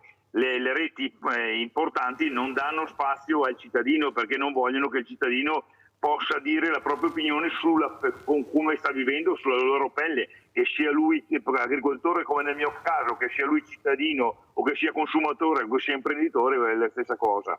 Quello che stavo proseguendo e quello che ho visto che negli altri interventi dei miei colleghi è che bisogna cambiare questa Europa. La politica è un passaggio. Purtroppo anche i sindacali non hanno fatto niente per tutelare sia noi agricoltori sia il cittadino, perché i sindacali erano quelli che dovevano tutelare l'operaio, il non operaio, il commercialista, il commerciante, ma non hanno fatto niente, sono diventati politiche. E purtroppo noi in Europa non abbiamo mandato persone competenti di tutelare qualsiasi settore o qualsiasi argomento che ci andava a perché porti pazienza, ma vediamo l'esperienza, dicono bisogna cambiarla dall'interno, ma fino ad oggi cosa hanno fatto? Erano là che portavano avanti e rappresentavano un'istituzione, uno Stato, e pensi lei che quando siamo stati a Bruxelles, che c'era anche la Coldiretti, di fronte al palazzo dell'Europa, del Parlamento europeo, non si poteva andare con la bandiera italiana, perché lei si è visto bene, la nostra bandiera, noi non abbiamo nessuna bandiera, la bandiera è l'Italia perché è la nostra nazione, e all'interno di questo abbiamo messo un papà e una bambina, dove la bambina sta chiedendo al papà, la guardi bene, guarda il papà, dice ma cosa mi lascerai? Questo è quello che noi vogliamo, il messaggio che vogliamo Ricordo a mandare. Martini e anche a Mario da Belluno che ha chiamato e anche agli altri agricoltori che ci stanno ascoltando che noi in Europa abbiamo i nostri parlamentari anche veneti, anche della Lega, anche di altri partiti, perciò qualcuno se lo dimentica, ma noi all'interno dell'Europa abbiamo questi parlamentari che li paghiamo anche profumatamente e se per cortesia potessero dirci anche cosa hanno fatto e cosa fanno, visto che qualcuno vuole essere anche rieletto, ecco qua chiamo dentro tutti i partiti, noi saremmo molto contenti. Volevo rispondere anche a Mario da Belluno per quanto riguarda l'informazione, Martini. Vedete, voi potete ascoltare quello che volete perché siamo in democrazia. Io appartengo a Media Nord-Est, è una rete libera con degli ascolti eccezionali, tanto è vero che in ultimo mi collegherò con Boston e non con l'ultimo della classe ma col professor Alessandro Doria che è della Harvard Medical School, una delle più importanti medicine, parleremo veramente di cose importantissime, perciò ognuno può ascoltare quello che vuole, può informarsi dove vuole, sta a voi capire dove volete andare a parare, perché l'informazione se è seria può arrivare da qualsiasi parte, perché siamo in Italia e voi avete bisogno di essere aiutati in Italia dai governi e nei governi c'è anche il nostro territorio che è il Veneto, questo Veneto che tutti hanno fatto tutto, che tutti vogliono essere rieletti e poi noi vorremmo anche capire cosa hanno fatto perché al momento siamo molto confusi. Questo dico io, perciò se la mia Media Nord-Est riesce a dare queste informazioni ed essere ascoltata, decidete voi cosa volete fare. Io le porte le ho aperte, ho fatto vedere quello che potevo far vedere e quello che mi avete mandato e che volevate far sentire, più di così penso che io non saprei cosa fare. Sta a voi decidere dove informarvi, come informarvi e cosa ascoltare. Grazie veramente anche a Alessio Martini di essere stato con noi, grazie a Alberto Quagliotto, direttore Case Circondariali di Treviso, pubblicità.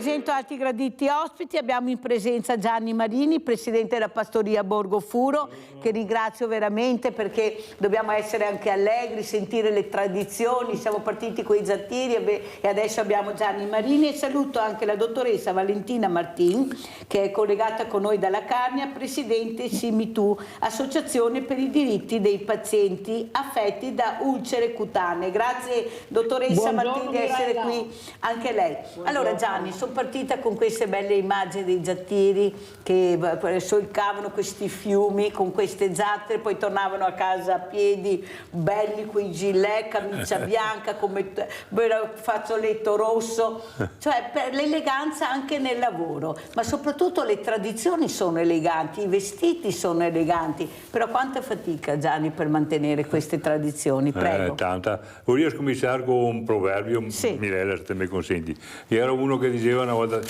non so che fosse stare 100 vestiti, che ne era uno solo che andava bene per tutto, per andare a messa, per andare a fare qualche festa, e gli diceva vesti una fassina e appare una regina, quindi anche se aveva il taccone sulle braghe, ma comunque gli era sempre netti e eleganti, tanta fatica sì per tenere queste robe, ma però dà anche tanta soddisfazione Mirella, perché c'è sempre più gente che piace la tradizione, che piace sapere come che eravamo una volta, se te mi permetti, apprezzando quello che si aveva una volta, si vede dove si arriva adesso, perché il telefonino non che era una volta, adesso il logà, e quindi forse manca un poco massa, però il colloquio che era su stai una volta, il fio, quello che può essere stata l'aggregazione, aiutarsi fra famiglie, questo purtroppo manca e quindi sarebbe bene che questa gente da adesso capisse i valori che era una volta. Quindi è anche un appello a queste robe qua, un tornare in trio, e noi altri come il gruppo folcloristico, noi altri folcloristi che abbiamo un piano compito di fare capire questa gente qua, come tramite mostre, tramite i nostri spettacoli che facciamo durante l'anno, anche perché no, adesso andremo anche all'estero e avanti così, insomma, a sta fratellanza che abbiamo sempre più bisogno. Anche perché a pandemia ha interrotto un po' questi percorsi che facevi anche con questi popoli. Tu adesso parliamo in dialetto perché mi piace con Gianni, non c'è niente da fare, mi piace proprio che te facevi questi percorsi anche con i russi, che te dicevi poi che era bravissimi, che aveva queste tradizioni proprio fantastiche. Speriamo anche di ritornare, che queste guerre anche finiscano, che noi continuiamo in eterno, perché non ne potremo più.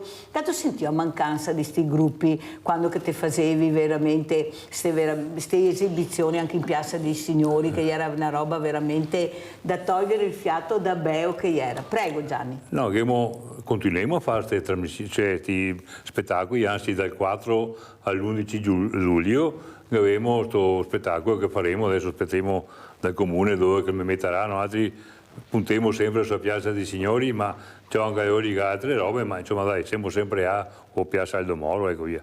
Comunque, sto anno avremo per esempio un gruppo dal Venezuela, che anche ha qualche problema con i visti, però ci ha mai consolati, ci ha mai arriva. Un gruppo da Spagna, dal sud della Spagna, e adesso siamo in trattativa o con un gruppo dall'India o un gruppo da Taiwan, quindi abbiamo gruppi proprio da distante. E siamo lì a prepararsi come il nostro pastoria del Borgo Puro per andare in Messico. Anche faremo uno scambio con un gruppo che veniva l'anno scorso, porteremo il nostro folklore trevisan, italiano anche perché rappresenteremo l'Italia là a Santiglio, che è un paese vicino in Città del Messico. Allora andiamo a vedere anche questa sfilata da pastoria del Borgo Furo perché è veramente bella, andiamo a vedere.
Bellissimo, bellissimo, complimenti Gianni. Ho visto anche i putei, vuol dire che te va anche a sue scuole, perché per avere questi putei bisogna che qualcuno sappia. Prego Gianni. Sì, siamo contenti. Diciamo che anche alle scuole si deve capire che esiste bisogno di folklore. Quindi siamo anche con le nostre scuole a Canisan, abbiamo 110 bambini che siamo di insegnargli i nostri canti e i nostri balli.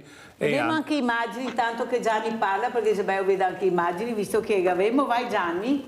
E anche con la scuola materna, addirittura l'insegnante deve fare anche i costumi, deve prepararli, quindi li porteremo anche qui in Piazza dei Signori al nostro festival, in modo che anche altri bambini vedono e si voglia partecipare a queste robe che mal ne fa, e vedo chi balla veramente volentieri. Ascolta Gianni, ma secondo te c'è più a famiglia, i genitori che fa fatica a portare questi putei? Perché mi vedo che ora che piaceria fare queste robe, imparare a cantare, ballare, vestirsi. Cioè, secondo me i genitori, non tutti, perché ne c'è anche dei bravi che cerca anche di portare a vedere queste meraviglie che abbiamo nel nostro territorio. Però forse dovevo parlargli più a sti genitori, perché dopo non potremo lamentarsi se vediamo qualche baby gang in giro, se non te li insegni da piccolo anche a quello che è il valore rispetto a tradizione. Cosa dici tu Gianni? Dico, sempre qui i proverbi, diceva che una stroppa si adoma quando c'è. Comunque è vero Mirella, che praticamente i genitori che ad accompagnare i figli, perché ovviamente io da soli non puoi venire, noi non potremo andare a casa perché come il calcio che io si è organizzato diversamente, però è vero, i genitori che ad accompagnarli, io sempre manco tempo, ma posso anche capirli perché uno bisogna che lavori, gli lavora tutti i due, qualche caso c'è anche un po' uno da una parte e uno da che altra, e ora i fiori fa fatica e sa indirizzare in una maniera. Noi altri comunque porte aperte, speriamo anche di convincere giustamente i genitori a portarli, perché questa è... No, non è che sia altri, cominciare a capire i genitori che forse a fare 3 lingue, 4 tipi di sport, qualcuno e qualcuno proprio zero assoluto, oppure diversamente agi tenerlo a casa perché si vergogna, forse questi genitori sveglia veneti non sarebbe per niente male. Allora saluto anche adesso la dottoressa Valentina Martin, grazie dottoressa di essere qui, lei si occupa di tutt'altre cose, però collabora con Gianni Marini, ecco come commenta, ecco è anche una tradizione curarsi bene una volta, adesso si fa sempre più fatica dottoressa, non so cosa che sia successo, però fatica per curarsi è veramente tanta. Prego dottoressa Martin. Intanto un caro saluto a lei Mirella e a Gianni. Buongiorno, allora, io penso che sia importantissimo quello che Gianni sta facendo, perché le tradizioni sono fondamentali per i giovani, perché il passato è assolutamente legato al presente ed è assolutamente legato al futuro. Per cui il lavoro che fa Gianni nella sua quotidianità è importante, bisogna sensibilizzare questi giovani a quello che c'è stato e bisogna tornare un pochino indietro, bisogna assolutamente, altrimenti non ne veniamo fuori. Per quanto riguarda la mia collaborazione con Gianni io l'ho conosciuto perché è un mio paziente e conoscendolo ha parlato anche a me, non sono veneta, delle tradizioni, delle sue attività. E ogni volta che lui parla di questo, che fa queste iniziative, traspare una grande emozione dai suoi occhi e anche in quelli che li ascoltano, che li seguono e che li vedono. Dottoressa, la interrompo un secondo, se no mi cade la linea, che abbiamo Ferruccio da Venezia, poi riprendiamo. Prego Ferruccio. Pronto? Pronto? Prego Ferruccio. Pronto Ferruccio, sono Ferruccio Falconi. Sì, vai. Quando mi vuole dare la linea io gli faccio i guarda che sei in linea, basta. Ferruccio, parla, non ascoltare la televisione, parla. Ah, parlo adesso già? Sì, adesso già. Ecco, benissimo, bravissimi. Io ho ascoltato con tanto piacere quella bella signora lì da capelli fulvi e rossi. Sono qua. Conosco Rete Veneta, conosco Bacialli, Luigi Bacialli, mio amico, sono stato ospite è stato diverse volte mio figlio Nicola Falconi, che fa l'armatore, che fa l'imprenditore. Siete proprio bravi, complimenti al vostro manager là, il signore Anacopoulos, e specialmente a Luigi Bacialli, che è in assoluto il miglior conduttore, ha una prontezza immediata basata su una chiaramente conoscenza del mondo politico e del mondo sociale italiano e internazionale. Tenetevelo stretto Luigi Bacialli, io lo conoscevo e pubblicava i miei articoli fin da quando era direttore del Gazzettino.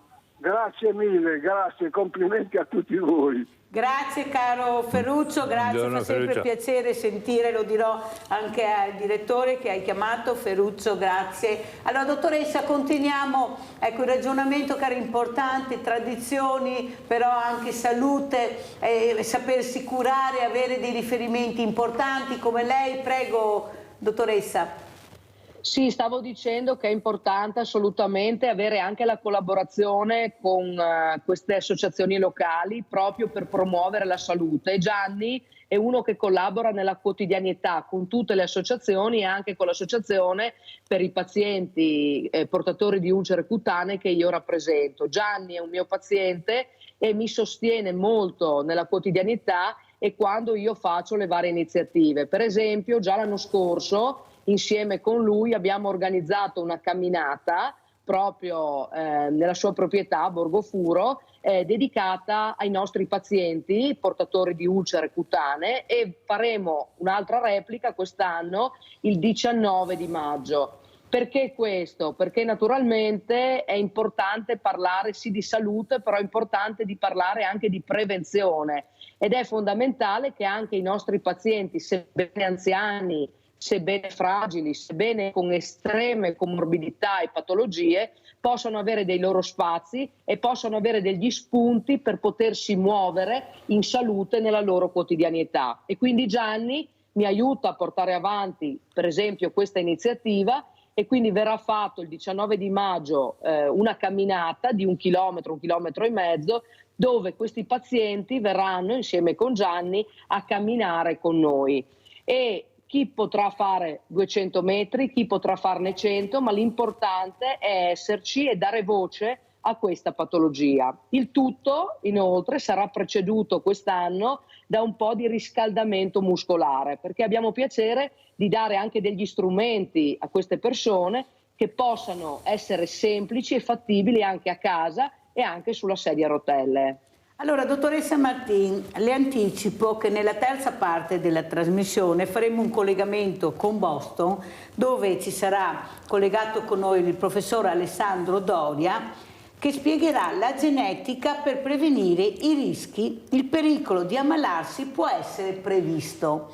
Perciò pensate quanto importante sarà ascoltare il professor Doria collegato con noi da Boston, per capire anche quanto la ricerca, la scienza e anche la tecnologia stanno facendo passi da gigante. Pensate, si dice il pericolo di ammalarsi può essere previsto. Cosa dice dottoressa Martin?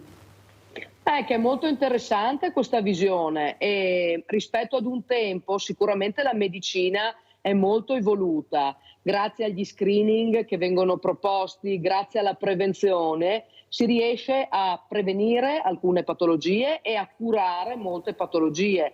Basti pensare per esempio a molte neoplasie che un tempo non potevano essere trattate e avevano delle prognosi infauste, oggi invece portano ad una quasi completa guarigione, per cui la medicina ha fatto veramente dei passi avanti. Diciamo che andando avanti con l'età, con la scienza, con la cultura, anche la cronicità purtroppo è aumentata, e quindi ci sono più anziani, ci sono più malattie legate alla cronicità, e quello che purtroppo è un pensiero che preoccupa un po' tutti è che la coperta è sempre la stessa, però cerchiamo nella nostra quotidianità di dare le migliori risposte a tutti. Però, dottoressa, bisogna anche capire dove anche la sanità a livello di governo vuole andare a parare, perché questi diversamente giovani, come li chiamo io, con queste pensioni che hanno, fanno sempre più fatica a curarsi. Io ho un banco solidale e ne so qualcosa, anzi, se non sono ascoltati si lasciano andare.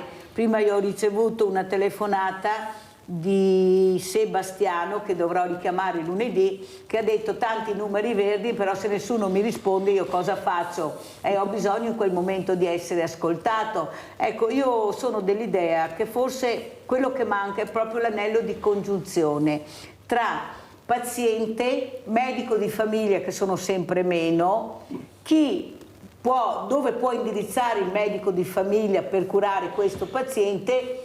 Però ci sono anche delle spese da sostenere. Ecco, questi diversamente giovani che anche come trasporto non è che siano aiutati se non sono inseriti in un circuito dove c'è anche il mondo del volontario che lo può aiutare, ma se io non so il numero di telefono e l'indirizzo, io questa persona non la posso aiutare. Anche lei, dottoressa, nota che c'è un po' troppo di proprio slegamento tra quello che è la sanità e quello che è il servizio alla persona, perché lei sta facendo una cosa molto importante. Stiamo parlando di ulcere, stiamo parlando di patologie che possono essere curate, ma io devo avere questa opportunità. Ecco, secondo lei dobbiamo essere più vicini a queste persone facendo più rete anche tra mondo del volontariato? Prego. Guardi, io sfondo una porta aperta per quanto riguarda questo argomento. Quello che io posso dirle è che quando io mi rapporto con le persone, prima di pensare che siano dei pazienti, penso appunto che siano delle persone, e quindi cerco di dedicare più tempo all'ascolto e al raccoglimento dei bisogni di queste persone. Credo che sia fondamentale che noi medici, noi operatori sanitari ci predisponiamo verso l'utente, verso la persona, con un atteggiamento corretto che possa dare delle risposte. Purtroppo viviamo in un momento in cui c'è una grande carenza di personale in tutto l'aspetto sanitario, i medici di medicina generale, i professionisti che operano in ospedale, gli infermieri, gli operatori sanitari. Stiamo vivendo un momento di grossa difficoltà, però non dobbiamo demordere e dobbiamo fare in modo che chi c'è lavori bene, che si parli. Molto spesso mi capita, sempre nella mia quotidianità, di prendere il telefono e di telefonare, per esempio, al medico di medicina generale, che è il fulcro comunque tra il paziente e gli operatori sanitari dell'ospedale e gli altri operatori sanitari del territorio. E trovo sempre comunque una grandissima e un'importante collaborazione. Ovviamente bisogna cercare di aver pazienza e cercare di investire in base agli strumenti che in questo momento abbiamo in mano. Per quanto riguarda l'aspetto del volontariato, io credo che sia importante. So che in molti comuni ci sono dei servizi di trasporto che gli utenti possono attivare. Anche quando lavoravo in distretto, questo servizio era un servizio che era nascente e oggi è molto ben confermato, è molto ben presente, e so che ci sono molte associazioni di volontariato. Quando i pazienti ce le chiedono, noi diamo dei numeri in base a quelli che sappiamo, e quindi anch'io nel mio piccolo cerco di fare rete con i volontari e con gli altri colleghi. Il problema è che lei lo sa, ma molti non lo sanno perché non hanno questi numeri. Io ho detto di fare un elenco, di metterlo nelle farmacie, dove è un punto di riferimento, ormai è diventato come il medico di famiglia la farmacia, nei supermercati, dove queste persone possono avere un elenco di quelle che sono le associazioni di volontariato che possono aiutare, perché ogni persona ha il suo problema. E perciò se siamo in tanti ma non riusciamo ad arrivare, troviamo la persona morta in casa perché la conosciamo, è come non ci fossimo. Perciò dobbiamo essere visibili in maniera diversa, anche distribuendo questi numeri, perché tutto sto online e anche a scocciare. Forse qualche cartina in più cartacea come una volta non faria male, in maniera che anche l'anziano arriva a casa, Gianni, e dice aspetta qualche guardo cosa che se qualcuno pensasse meno in alto e più in basso, forse arriveremo più vicino a qualcuno. Allora andiamo a vedere adesso anche questo video. Borgo Furo.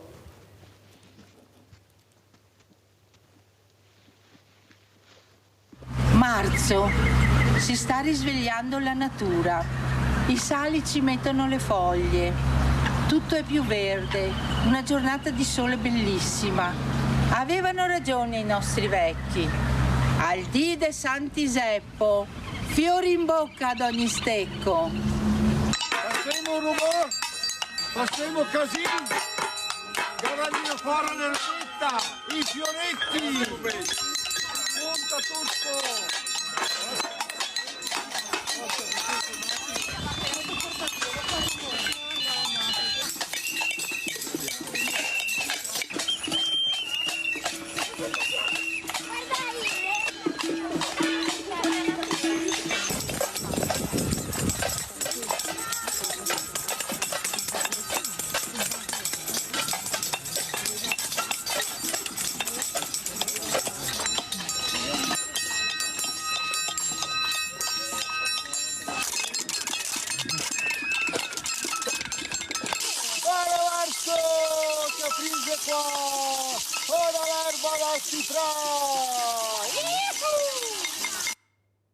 Allora Gianni Marini, marzo, siamo a aprile, fine aprile, parla adesso a gennaio, no? Diceva che dicevano ormai esemite, ma gennaio, freddo, neve, ecco quanto è bella questa tradizione. Prego Gianni. Questa è la tradizione del Matamarzo, che abbiamo portato in auge anni fa. E questo anno specialmente ho visto tante persone, che saranno state 200 persone, passa anche tutta te che piaceva a fare questa batta, questa roba, e svegliare la natura praticamente di questo torpore dell'inverno, che si sveglia di buttare fuori l'erba, di buttare fuori le foglie sugli alberi, e non abbiamo che fortuna di avere la Greenway da vicino, e questo chilometro e mezzo che accennava anche prima la dottoressa Martin, lo dovremo anche per fare queste iniziative che in futuro per fare anche di altro, comunque intanto facciamo questa. E queste iniziative appunto passando in fianco, che te vedi sia il SIL, sia Iosei, sia i campi, e si è adatta, insomma. La natura vera, te vedi a natura vera. E ora natura vera l'ha vista anche la dottoressa Martin, perché hanno fatto la giornata sul Sile, Simi tu giornata Sile. Andiamo a vedere. Io ho una patologia che si chiama sclerodermia e mi è insorta diagnosticata circa 15 anni fa. Praticamente con il freddo, quando io ho una sensazione di freddo, il sangue nelle estremità, mani e piedi praticamente non circola bene. Non circolando bene sono suscettibile a delle ulcere ai polpastrelli delle mani.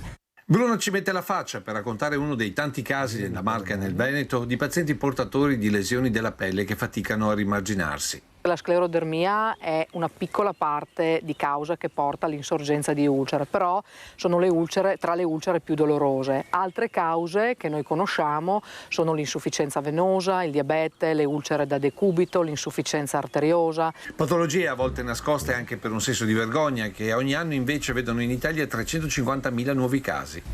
Piaghe che non sono, come sarebbe facile pensare, conseguenza della vecchiaia. Tante volte nella nostra quotidianità ci capita di curare e di seguire anche pazienti giovani, perché un'altra causa potrebbe essere per esempio dei traumi che vengono trattati in maniera non adeguata, oppure che tendono a cronicizzarsi, oppure addirittura delle ulcere causate da delle iniezioni di sostanze, oppure ancora delle malattie tumorali, perché anche i tumori della pelle possono ulcerarsi e causare delle ulcere. Per questi pazienti da oltre 10 anni è attiva l'associazione Simitu, che solo in Veneto ha 1200 iscritti e che punta a informare cittadini e pazienti.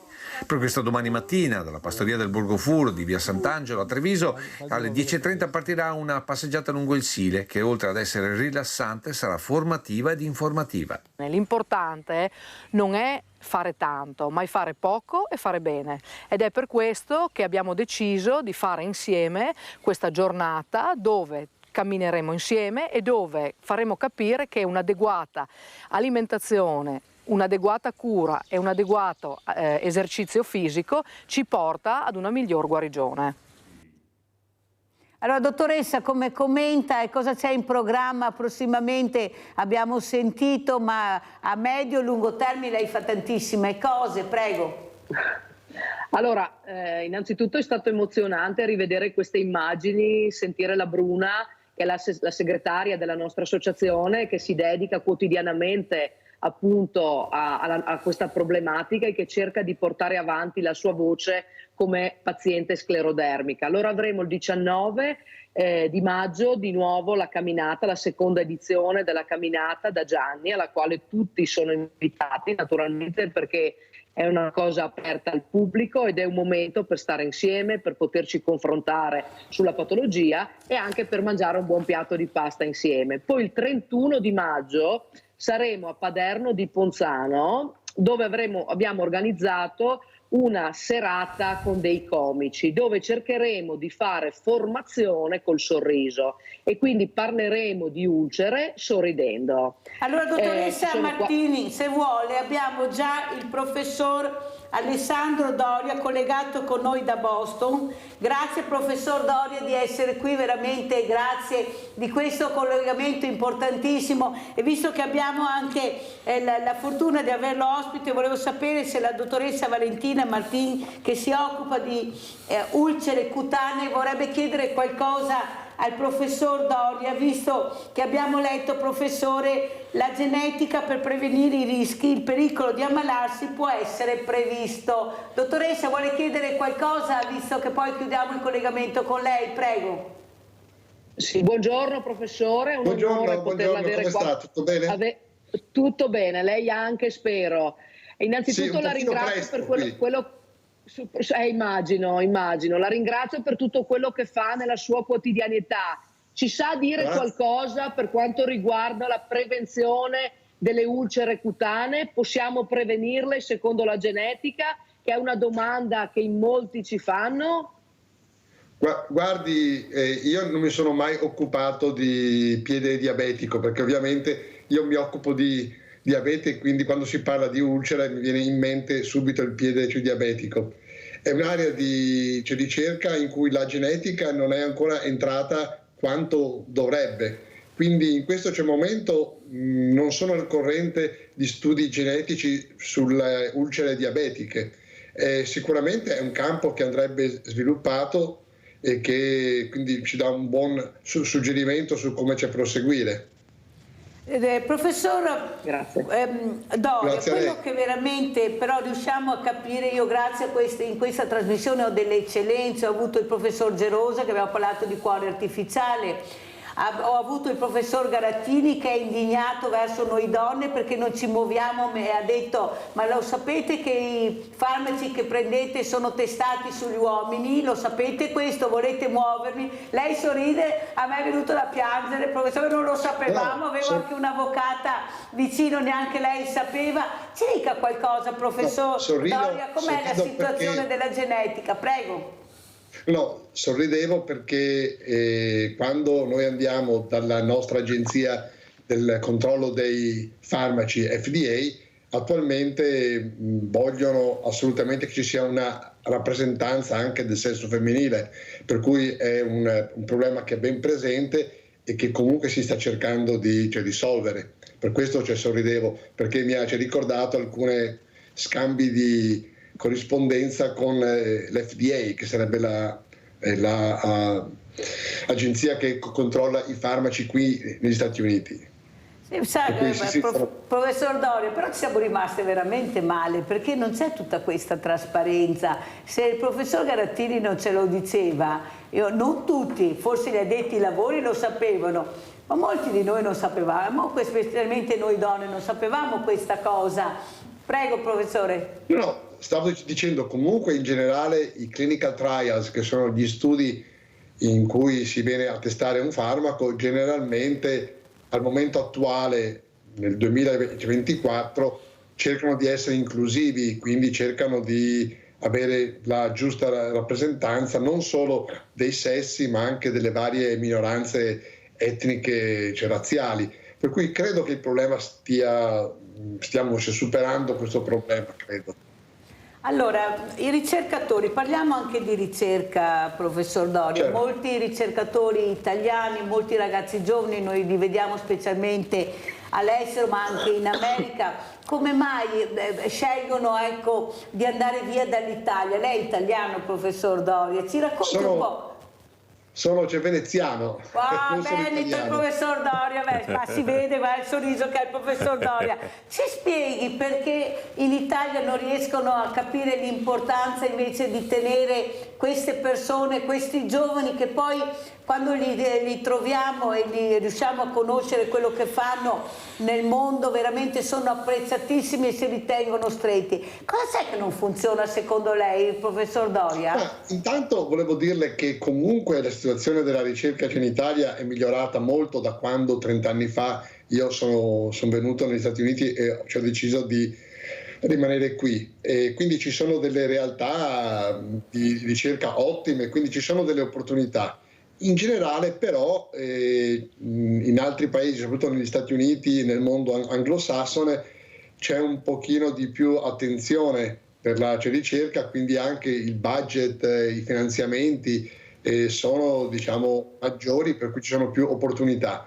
E in generale ci sono delle carriere di ricerca che un pochino mancano in Italia.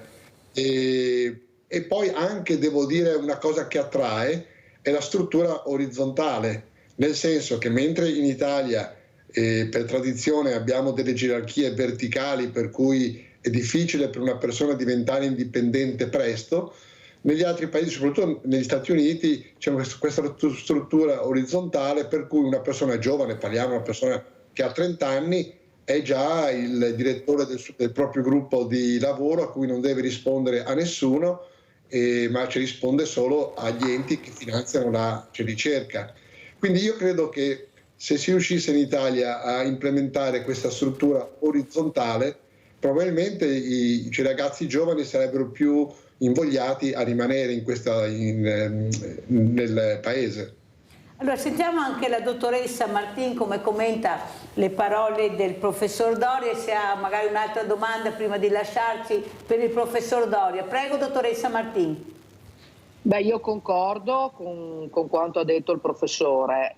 Avrei un'altra domanda, nel senso che io sono una geriatra di nascita e Certo. mi occupo, oltre che di ulcere, anche del mio primo amore, che sono le demenze. E volevo sapere se avete qualche notizia nuova per quanto riguarda l'aspetto delle demenze, la genetica e la prevenzione.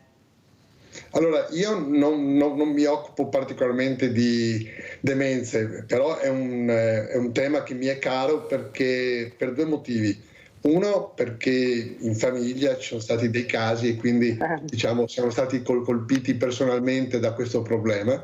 E secondo, perché c'è sempre di più attenzione al rapporto tra diabete e demenze. Quindi il diabete sta veramente emergendo come un fattore di rischio per disturbi cognitivi e quindi sicuramente ci deve essere più attenzione a questa malattia, al diabete, non solo per la malattia coronarica, per malattia cerebrale, per gli occhi, ma anche per gli aspetti cognitivi. Ci sono vari gruppi dove lavoro io, al Joslin Diabetes Center, che stanno occupando proprio di cercare di capire la connessione tra diabete e aspetti cognitivi. Dal punto di vista della genetica ci sono dei marcatori genetici che sono noti da tanti anni. Ovviamente anche in questo caso si tratta di una malattia multifattoriale, per cui la genetica è solo una componente, però probabilmente si possono utilizzare questi marcatori per cercare di identificare dei pazienti a rischio elevato.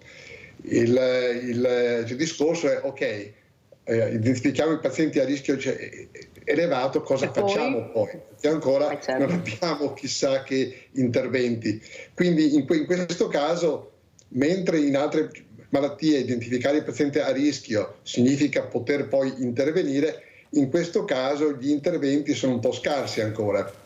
E ci sono dei miei colleghi che potrebbero rispondere in maniera più appropriata e più approfondita, perché ripeto non è il mio campo, ma sono al corrente che ci sono alcune nuove speranze in termini di farmaci, in termini di altri interventi, ma non sono un esperto nel campo. Senta, professor Doria, le mancano le nostre tradizioni? Lei veneziano, puro sangue veneziano. Allora, intanto ho sposato una trevisana, per cui con mia moglie continuiamo a parlare spesso in dialetto, soprattutto quando vogliamo, diciamo, enfatizzare delle cose o magari essere un po' scherzosi, usiamo termini veneziani.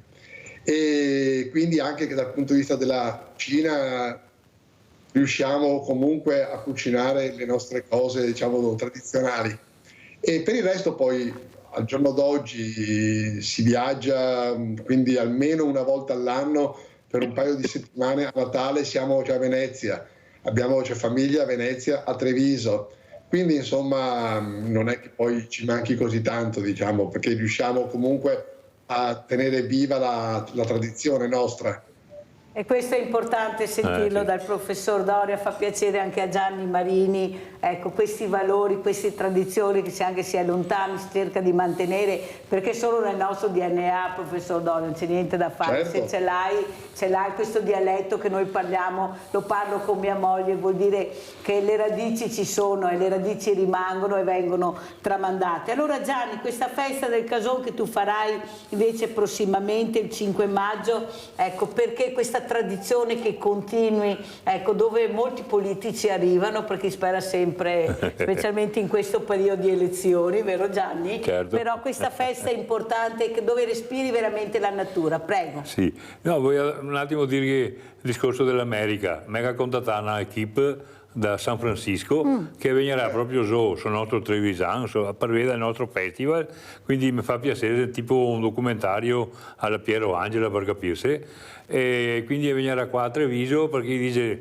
Venezia conosciamo tutto il mondo, però a Treviso magari un po' manco, e ora che ne approfitta per riprendere il nostro festival, dopo andrà in tutta Italia e partirà da qua, poi va a Roma e via, e questo mi fa tanto piacere. Quindi siamo il bel paese, se non sbaglio, vero professor certo. Doria che siamo il bel paese? Sicuramente. Prego Gianni. Sì, primo festa del Cason. Ma non quello della bellezza, la bellezza non manca. Prego Gianni. Sì, primo festa del Cason perché il nostro gruppo non fa cene a fine anno, però a maggio fa questa festa.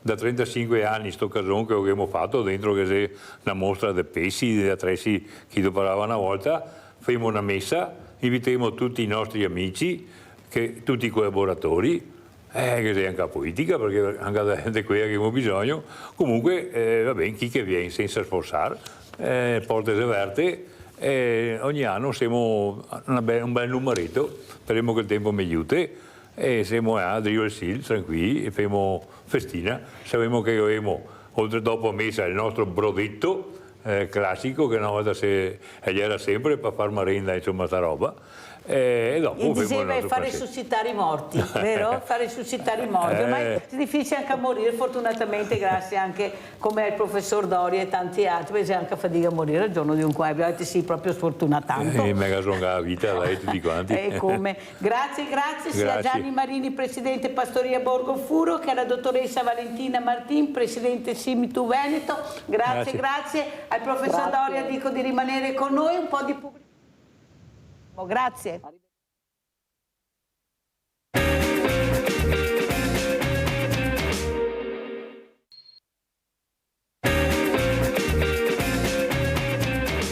E ritorniamo appunto col professor Alessandro Doria, che è qui con noi, collegato da Boston, della Harvard Medical School. Abbiamo anche un altro ospite, abbiamo Raffaele Garisi, istruttore di arti marziali. Perché? Perché vorrei capire l'importanza anche del movimento, della disciplina, dello sport col professor Doria, di parlare di un genoma unico ma con tante varianti. Il professor Doria, io questa mattina ho ricevuto una telefonata da Sebastiano da Abano, è una persona che l'ha detto lui che è obesa e comincia ad avere dei grossi problemi, addirittura anche attacchi di panico, tanti numeri verdi ma nessuno mi risponde e io ho questi problemi. Ecco, cos'è il genoma con tante varianti? Spieghiamo un pochino, perché noi vogliamo anche imparare, professor, siamo molto attenti se in questa trasmissione, per questo l'ho invitata e la ringrazio, professor Doria, prego. Allora, il genoma è dove tutte le informazioni su come far funzionare, come costruire, far funzionare il nostro corpo sono già contenute. E ci sono, pensiamo a qualcosa come 3 miliardi di mattoncini e l'ordine di questi mattoncini, che arrivano in 4 colori diversi, a seconda dell'ordine di questi mattoncini cambiano, diciamo, le istruzioni su come far funzionare il nostro corpo. La struttura è la stessa per tutti gli esseri umani, però ci sono alcuni punti in cui ci sono delle varianti, quindi l'ordine è un pochino diverso e invece di avere un mattone giallo ce n'è uno rosso, e questo quindi causa delle differenze che possono essere più o meno marcate. Alcune di queste differenze sono molto rare e possono dare magari delle malattie genetiche rare, mentre invece altre sono molto comuni e quindi contribuiscono alla diversa predisposizione alle malattie comuni come il diabete, la malattia cardiovascolare, l'asma, la demenza e così via. Professore, sono riuscito a spiegare un po'? Prego? Sono riuscito a spiegare un po'? Mamma mia, ma spiegate anche molto bene, per questo l'invito. Non so, siete degli addetti ai lavori che noi veramente amiamo avere in trasmissione perché parlate chiaro. Vede, il problema è che quando parla il politico, che io chiamo politicante, vuole parlare di salute, non capiamo niente, facciamo solo confusione. Poi andiamo su internet e facciamo ancora più confusione. Invece quando parlate voi, che sapete, che avete studiato il problema, noi riusciamo a capire molto bene. O sbaglio? Raffaele Garisi, cosa vuoi dire? Assolutamente, cioè, io voglio dire che per esempio volevo chiedere al professore, per esempio, come lo sport, visto che io pratico arti marziali da molti anni, da quando ero piccino, come può aiutare, contribuire per esempio il benessere e quindi ridurre quello che è il rischio anche della malattia?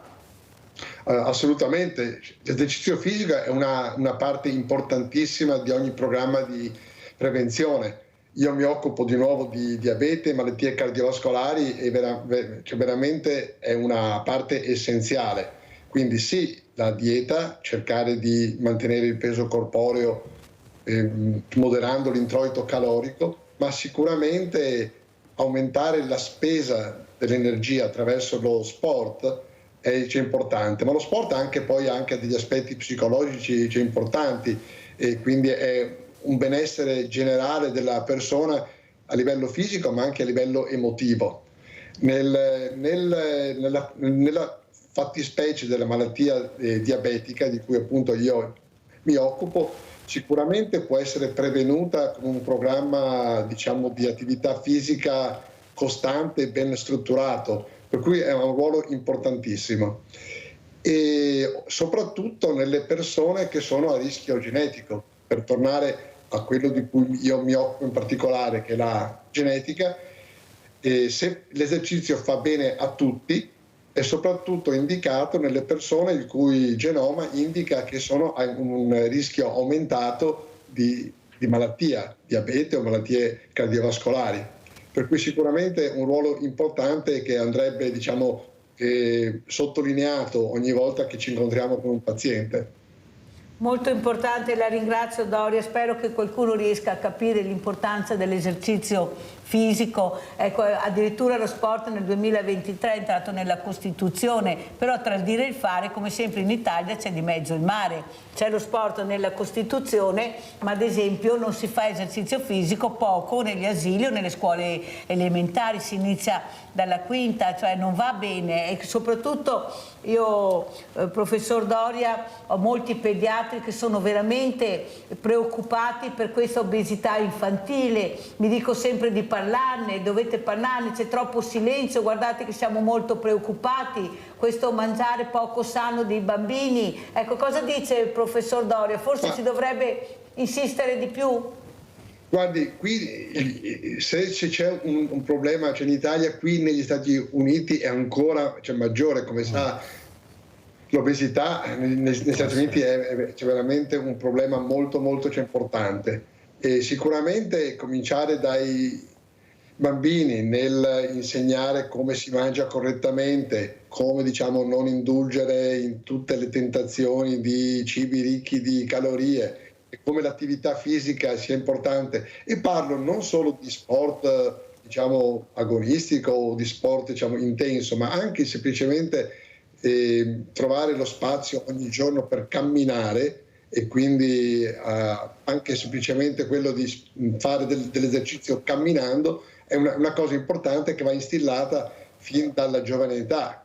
E poi attenzione appunto che appena si vedono dei segni che il peso incomincia a salire, di intervenire subito, prima che l'obesità diventi un problema che si instaura ed è difficile da risolvere. Quindi la prevenzione sicuramente è importante, e iniziarla in giovane età è importantissimo.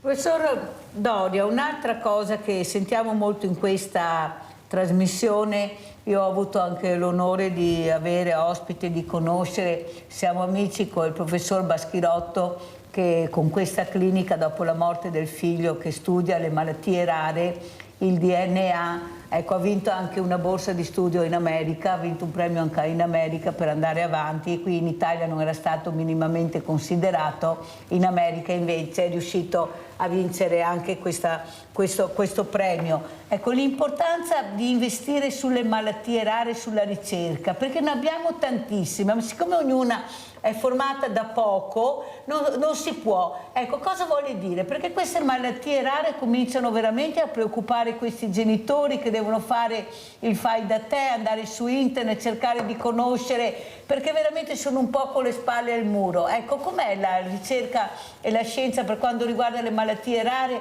E come lei ha detto, che ha spiegato molto bene, questi mattoncini che se non sono, ecco, se non sei fortunata puoi avere dei mattoncini con colori diversi che ti fanno poi dei danni irreparabili. Ecco, io parlo molto chiaro. Ecco, questi mattoncini che speriamo di avere tutti buoni, belli e sani. Prego, professor Doria. sicuramente c'è la ricerca sulle malattie, quelle che noi chiamiamo monogeniche, perché c'è malattie che derivano da un mattoncino sbagliato, diciamo, uno solo su 2 miliardi o 3 miliardi che abbiamo. E quel tipo di ricerca è sempre stata vivace, direi ed è partita prima addirittura di quella sulla genetica delle malattie più comuni e complesse. Quindi sicuramente ci sono delle conoscenze che ci permettono di identificare all'inizio, subito, prima ancora della nascita, identificare se c'è questo problema. E sono al corrente ci sono terapie genetiche a questo punto, per cui diciamo che il difetto può essere in alcuni casi corretto da una terapia basata appunto sul difetto che c'è presente. C'è un mio collega che si chiama professor Aiuti, il figlio di Aiuti dell'AIDS. Sì. Quindi Alessandro Aiuti si occupa appunto di terapia genetica, e quindi ci sono alcune di queste malattie che possono essere corrette attraverso una terapia genetica. Quindi questo è uno sviluppo degli ultimi 10-15 anni che è molto importante, e quindi il mio consiglio è, per le persone che hanno delle malattie rare, di cercare i centri di riferimento e vedere se appunto questo tipo di terapie sono disponibili, quindi di non accontentarsi di rimanere in zona quello che offre la zona, ma di andare a livello nazionale e cercare questi centri di riferimento. Ecco, Raffaele Garisi, vuoi chiedere qualcosa? Com'è che si può in qualche modo diciamo accorgersi, cioè, di questa cosa, cioè del fatto che comunque una persona si possa ammalare? Ci sono degli studi, qualcosa, una bibliografia in cui si riesce, diciamo, a capire, a prevenire quelle che sono le malattie e quindi in qualche modo intervenire prima che la malattia si manifesti? Allora, sicuramente negli ultimi 20 anni, da quando abbiamo appunto queste conoscenze del genoma che prima non avevamo, abbiamo identificato in alcuni casi centinaia o migliaia di queste varianti comuni che contribuiscono a malattie come il diabete, la malattia coronarica, l'asma e altre malattie di quel tipo. Quindi in teoria abbiamo adesso a disposizione dei test in cui tutte queste varianti possono essere testate allo stesso momento.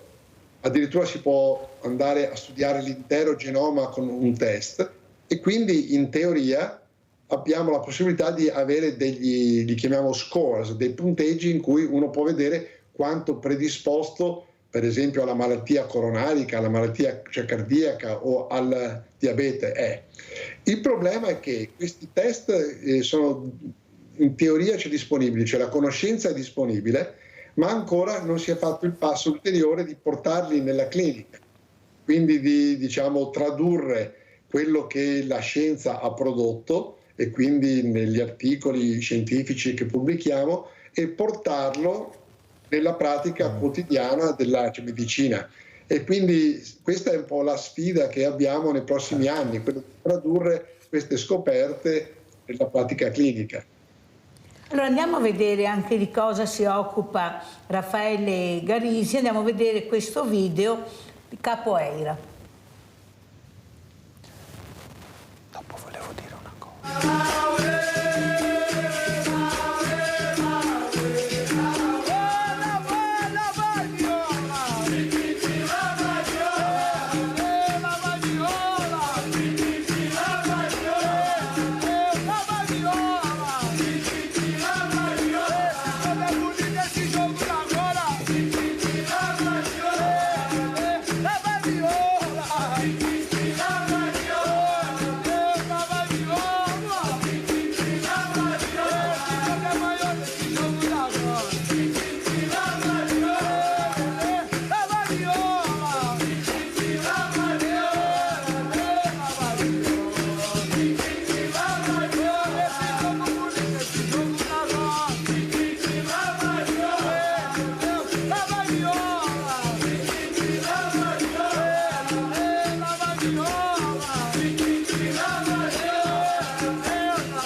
Allora, movimento fisico, soprattutto all'aria aperta, Raffaele Garisi, cosa vuoi dire? Prego.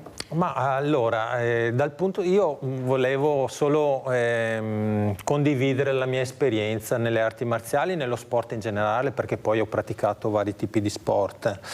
Io mi sono accorto negli anni che, come diceva prima il professore, c'è un aspetto psicologico oltre che fisico, e mi accorgo che quando faccio sport, alla fine di un allenamento, di aver sudato e aver condiviso questo sforzo, questa fatica, mi sento bene, dal punto di vista pratico, poi lo dobbiamo anche inserire dal punto di vista pratico, ci si sente bene. Perché? Perché comunque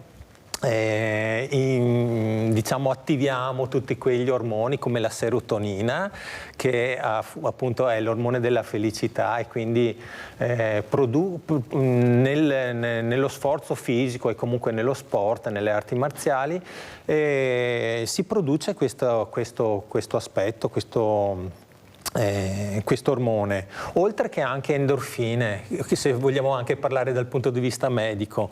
Le endorfine che appunto danno comunque un'eccitazione, danno un senso di gratificazione anche da questo punto di vista. Quindi l'aspetto psicologico che viene fuori attraverso lo sport è importantissimo. L'importante poi, secondo me, è come incanalare questo aspetto, perché nelle arti marziali è facile, perché attraverso, per esempio, noi pratichiamo anche meditazione. Se noi incanaliamo queste energie che noi produciamo in un senso positivo, la persona riesce anche dal punto di vista filosofico, riesce anche a centrarsi, ad avere un aspetto anche più di centratura della persona, ed è un aspetto che magari viene anche un po' non viene considerata questa cosa qui. Invece secondo me è una cosa importante, perché molti ragazzi che hanno molta energia che però non sanno come incanalare questa energia, e quindi la tirano fuori nella maniera sbagliata. Esattamente, per strada, così, in gruppi, in clan. Un'aggressività sbagliata. Esattamente. Allora, professor Doria, come commenta a livello psicologico l'importanza di questo sport, di muoversi? Poi mi sento bene, e io volevo anche aggiungere, noi donne invece ci sentiamo molto male, parlava prima di mattoncini, noi ci sentiamo male quando qualche ormone ci parte, facciamo, se partì un ormone, non sappiamo più dove è andato a finire, sto male. Prego, professor Doria. Posso solo condividere l'esperienza appunto di cui si parlava. Sicuramente le endorfine, altri mediatori chimici, diciamo, che l'organismo produce in risposta allo sforzo, sono importantissimi, e quindi in aggiunta alle benefici proprio fisici, quindi cardiovascolari, perdita di peso, tono muscolare, tutte queste cose qui, sicuramente sono d'accordo sull'aspetto psicologico e dell'umore. Ci si sente bene, quindi quella sensazione che le persone hanno è reale, è dovuta al fatto che sono cambiati alcuni mediatori chimici nel nostro corpo, e sicuramente è un aspetto importantissimo, e quindi anche gli interventi che abbiamo per contrastare l'insorgenza di diabete, di malattie cardiovascolari, questo anche è un aumento della motivazione della persona nello stare in questi programmi, perché si sente bene, e quindi aiuta a superare altre cose un pochino più difficili, come quello appunto di tenere l'apporto calorico, limitare l'apporto calorico. Quindi l'esercizio non solo è la spesa di calorie, e quindi aiuta a perdere peso in quel senso, ma anche dà un tono emotivo che aiuta ad affrontare questi programmi preventivi che a volte non sono facili. Professor Doria, un'altra cosa che preoccupa è l'uso di queste sostanze, che può essere l'alcol, le droghe, il fumo, in età molto bassa. Noi abbiamo ragazzini e ragazzine che cominciano a bere a 10 anni, a farsi lo spinello, con dei genitori che dicono ma tutto sommato vabbè è uno spinello, l'abbiamo fatto anche noi, è una bravata, però qualcuno è molto preoccupato e sono gli addetti ai lavori. Cosa ci dice, professor Doria? Ma non è il mio campo, per cui posso dirle, diciamo, cose di comune di buon senso, ma non è il mio campo. Sicuramente è importante, diciamo, far capire alle persone di come il nostro corpo vada rispettato e che le sostanze estranee che vengono assunte in qualche maniera sono dannose, ma anche sono proprio una mancanza di rispetto per il nostro corpo, ed è un concetto che è importante stabilire fin dall'inizio con i ragazzini e poi anche fargli capire quali sono effettivamente i rischi e quali sono le conseguenze a lungo termine. Per cui sicuramente è un aspetto importante in tutti gli aspetti educativi della salute, cercare di far capire ai giovani, ai ragazzi, quali sono appunto le conseguenze, ma anche a lui inquadrerei come mancanza di rispetto per il proprio corpo come concetto e cercare di portarlo avanti in questi termini, non tanto come paura per il futuro, per le conseguenze, ma proprio come, diciamo, uno stile verso noi stessi che va appunto instaurato. La ringrazio di queste parole, professor Doria, perché è là che parte tutto, il rispetto. Se tu da bambino, da piccolo inizi ad avere dei genitori, ma anche degli insegnanti che ti aiutano a capire il rispetto della tua persona, specialmente del tuo corpo, perché se tu ascolti il tuo corpo ti parla, basta saperlo ascoltare, capire cosa dici. Cosa dici, Raffaele? Tu ascolti il tuo corpo, come dice il buon senso il professor Doria. Ecco, e cerchi anche di promuovere queste sensazioni con le discipline che fai con altri ragazzi, prego. Sì, beh, assolutamente. Allora, certamente la salute è la priorità assoluta che un individuo ha. Senza salute non si può, cioè, tutto il resto passa in secondo piano. Quindi è importantissimo dare ascolto e diciamo avere uno stile che possa in qualche modo favorire e incentivare quella che è la salute. Poi chiaramente, come può insegnarci il professore, ci sono malattie che arrivano senza diciamo avere sapere il perché, o comunque arrivano anche se uno ha uno stile di vita sano. Certamente se uno non ha uno stile di vita sano, le malattie comunque possono essere più favorite. Volevo anche sottolineare un po' l'aspetto culturale che c'è, per esempio anche quello che tu dicevi prima, di andare a bere lo spritz, di fare, cioè, che va benissimo, però l'esagerare nelle cose, nell'assumere alcune sostanze, chiaramente implica comunque un aspetto che va considerato, che è quello appunto che ci può favorire alcuni aspetti negativi nella persona. E poi chiaramente il rispetto del proprio corpo è importantissimo, della propria persona, quindi avere un minimo di disciplina. Noi insegniamo un po' di disciplina anche in tutti questi aspetti, nell'aspetto di rispettare il corpo, di rispettare la parte emotiva e anche mentale, e se vogliamo anche andare più in là, anche la parte spirituale, che non è diciamo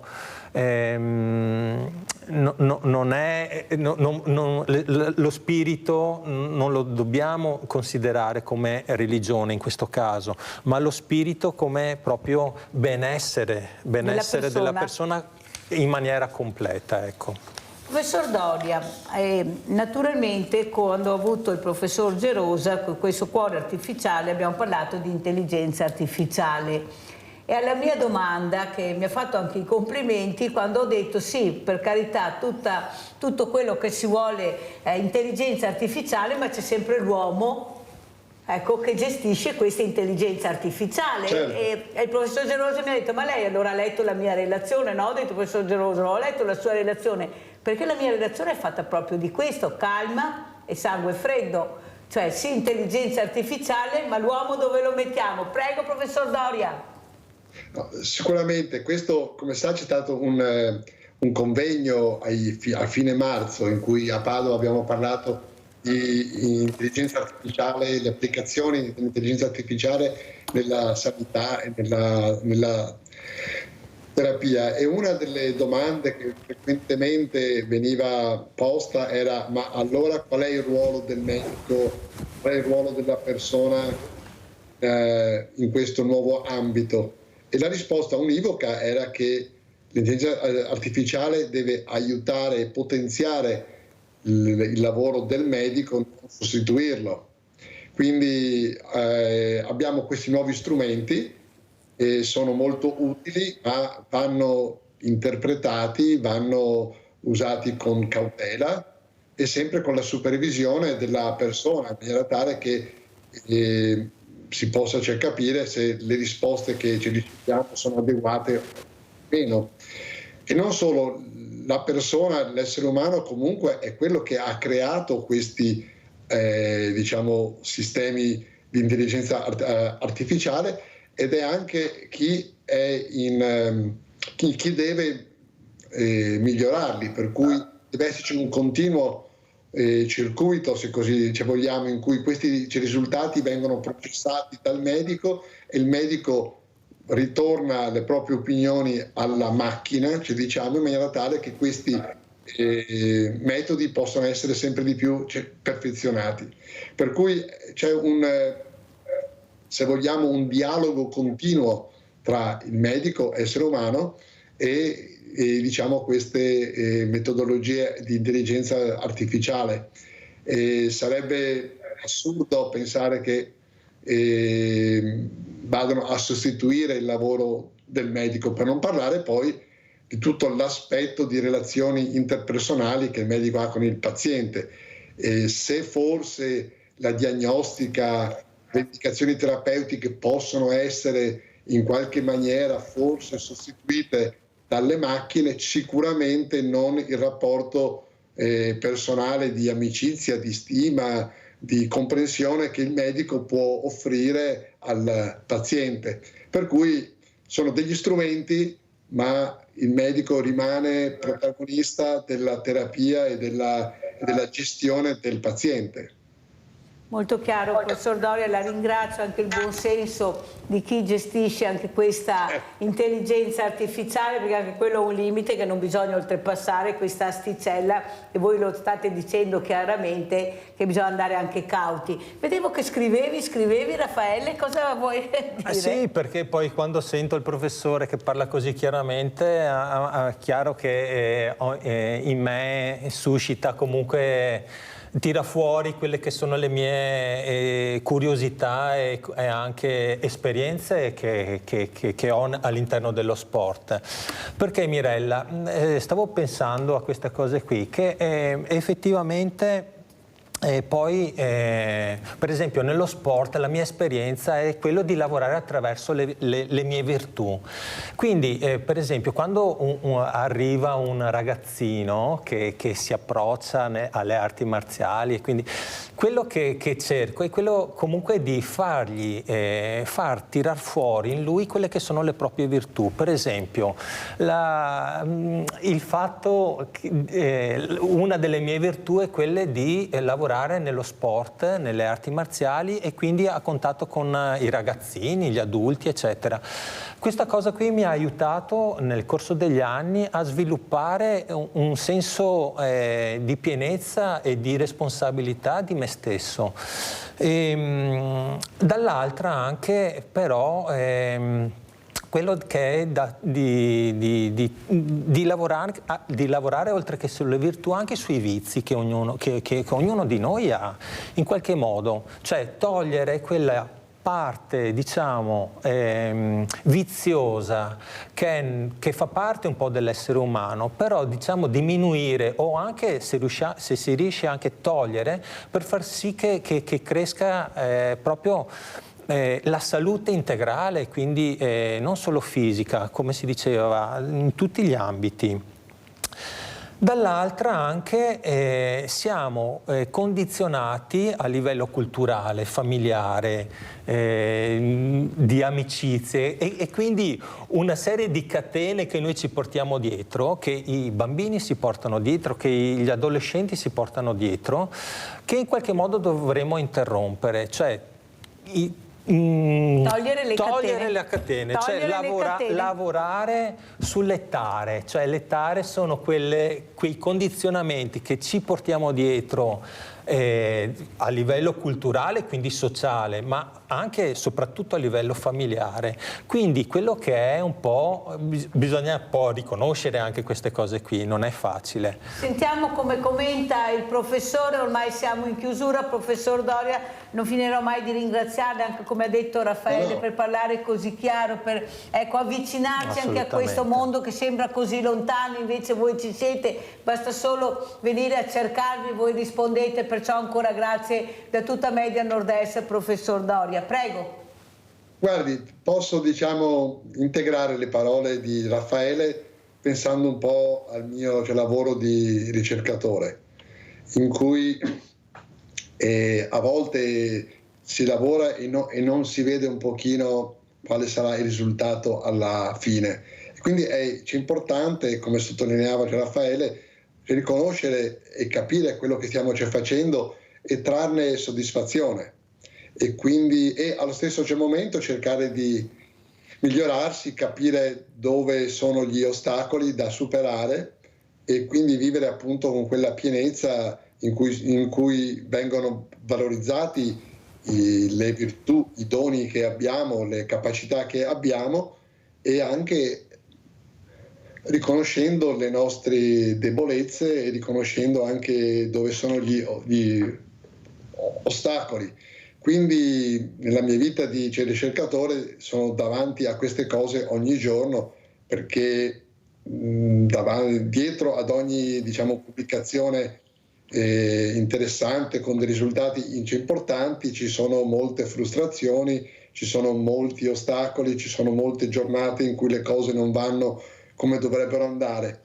Quindi sicuramente quello che suggeriva Raffaele di vivere le cose in maniera piena, riconoscendo le proprie virtù e riconoscendo e cercando di superare le proprie debolezze è la chiave per il successo nella vita lavorativa, ma ovviamente non solo. Io la ringrazio, professor Doria, di essere stato con noi. Salutiamo anche Boston. Che tempo fa? La vedo col maglione, fa freddo anche là, qui fa un freddo della Madonna, professor Doria. È ancora freschetto, credo ci siano 10 gradi fuori, però è ancora mattina, sono le 5:40 in questo momento. Durante la giornata andrà su a 15, spero.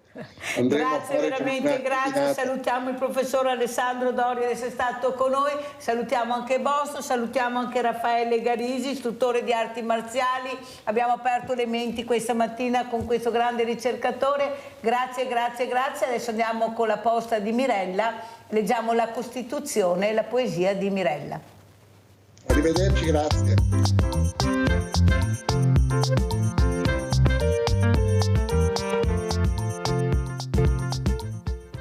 Non direte mica che questa settimana non vi ho portato dappertutto, abbiamo finito questo sabato col professor Alessandro Doria, collegati da Boston, perciò più di così cosa dobbiamo fare? Vi porto dappertutto, invito chiunque, tutti sono felici di venire, perciò evviva Sveglia Veneti. E adesso leggiamo appunto la Costituzione italiana. Da Boston passiamo alla Costituzione italiana. Eravamo arrivati all'articolo 100. Il Consiglio di Stato è organo di consulenza giuridico-amministrativa e di tutela della giustizia nell'amministrazione. La Corte dei Conti esercita il controllo preventivo di legittimità sugli atti del governo e anche quello suggestivo sulla gestione del bilancio dello Stato. Parla bianca vera. Partecipa nei casi e nelle forme stabilite dalla legge al controllo sulla gestione finanziaria degli enti a cui lo Stato contribuisce in via ordinaria. Riferisce direttamente alle Camere sul risultato del riscontro eseguito. La legge assicura l'indipendenza dei due istituti e dei loro componenti di fronte al governo. Titolo quarto, la magistratura. Visto che abbiamo avuto anche Alberto Quagliotto, direttore della Casa Circondariale di Treviso, sentiamo cosa dice. Sezione 1, ordinamento giurisdizionale, articolo 101. La giustizia è amministrata in nome del popolo, i giudici sono soggetti soltanto alla legge. Articolo 102. La funzione giurisdizionale è esercitata da magistrati ordinari istituiti e regolati dalle norme sull'ordinamento giudiziario. Non possono essere istituiti giudici straordinari o giudici speciali.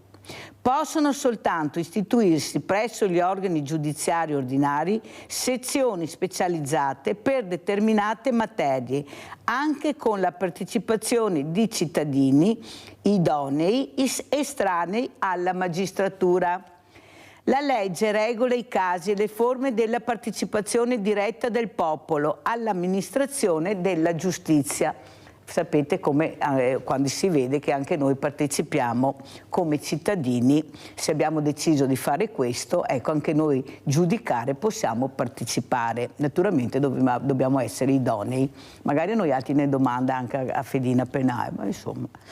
Articolo 103. Il Consiglio di Stato e gli altri organi di giustizia amministrativa hanno giurisdizione per la tutela nei confronti della pubblica amministrazione degli interessi legittimi e, in particolare, materie indicate dalla legge, anche dei diritti soggettivi. La Corte dei Conti, che sentiamo sempre e spesso, ha giurisdizione nelle materie di contabilità pubblica e nelle altre specificate dalla legge, tanto è vero che tante volte il Conti non ritorna. I tribunali militari in tempo di guerra hanno la giurisdizione stabilita dalla legge. In tempo di pace hanno giurisdizione soltanto per i reati militari commessi da appartenenti alle forze armate. E adesso leggiamo la poesia di Mirella. Prossima settimana toccherà l'articolo 104. Guardate che è importante sentire queste cose, almeno sapete, perché è scritta anche bene, però tra dire e fare in Italia che siete mezzo al mare, non si capisce se vi applicate queste robe come, che trasparenza. Vabbè, non importa, andiamo veda. Eppure si agode. Un baion fatto de nylon, de carta o de pessa. Ruia su cofan pesse soarete, difficile diretto, Napea a piescolsi come una caressa, isi tutti senza scarpette. Un campo pieno di buse e scattaroni, non lei segna qua calcina. Come porta che se do bastoni, copiove non che manca a piscina. Braghe scusie, maiete sbregae, senza numero ma de tanti colori. Co svento è nell'aria tutto taccai e penso che tanti anni fa c'ero uno dei loro e tanto se venuto de moda braghe sbregai, maiete sbregai, per fortuna così siamo tutti uguali. Grazie, buona domenica.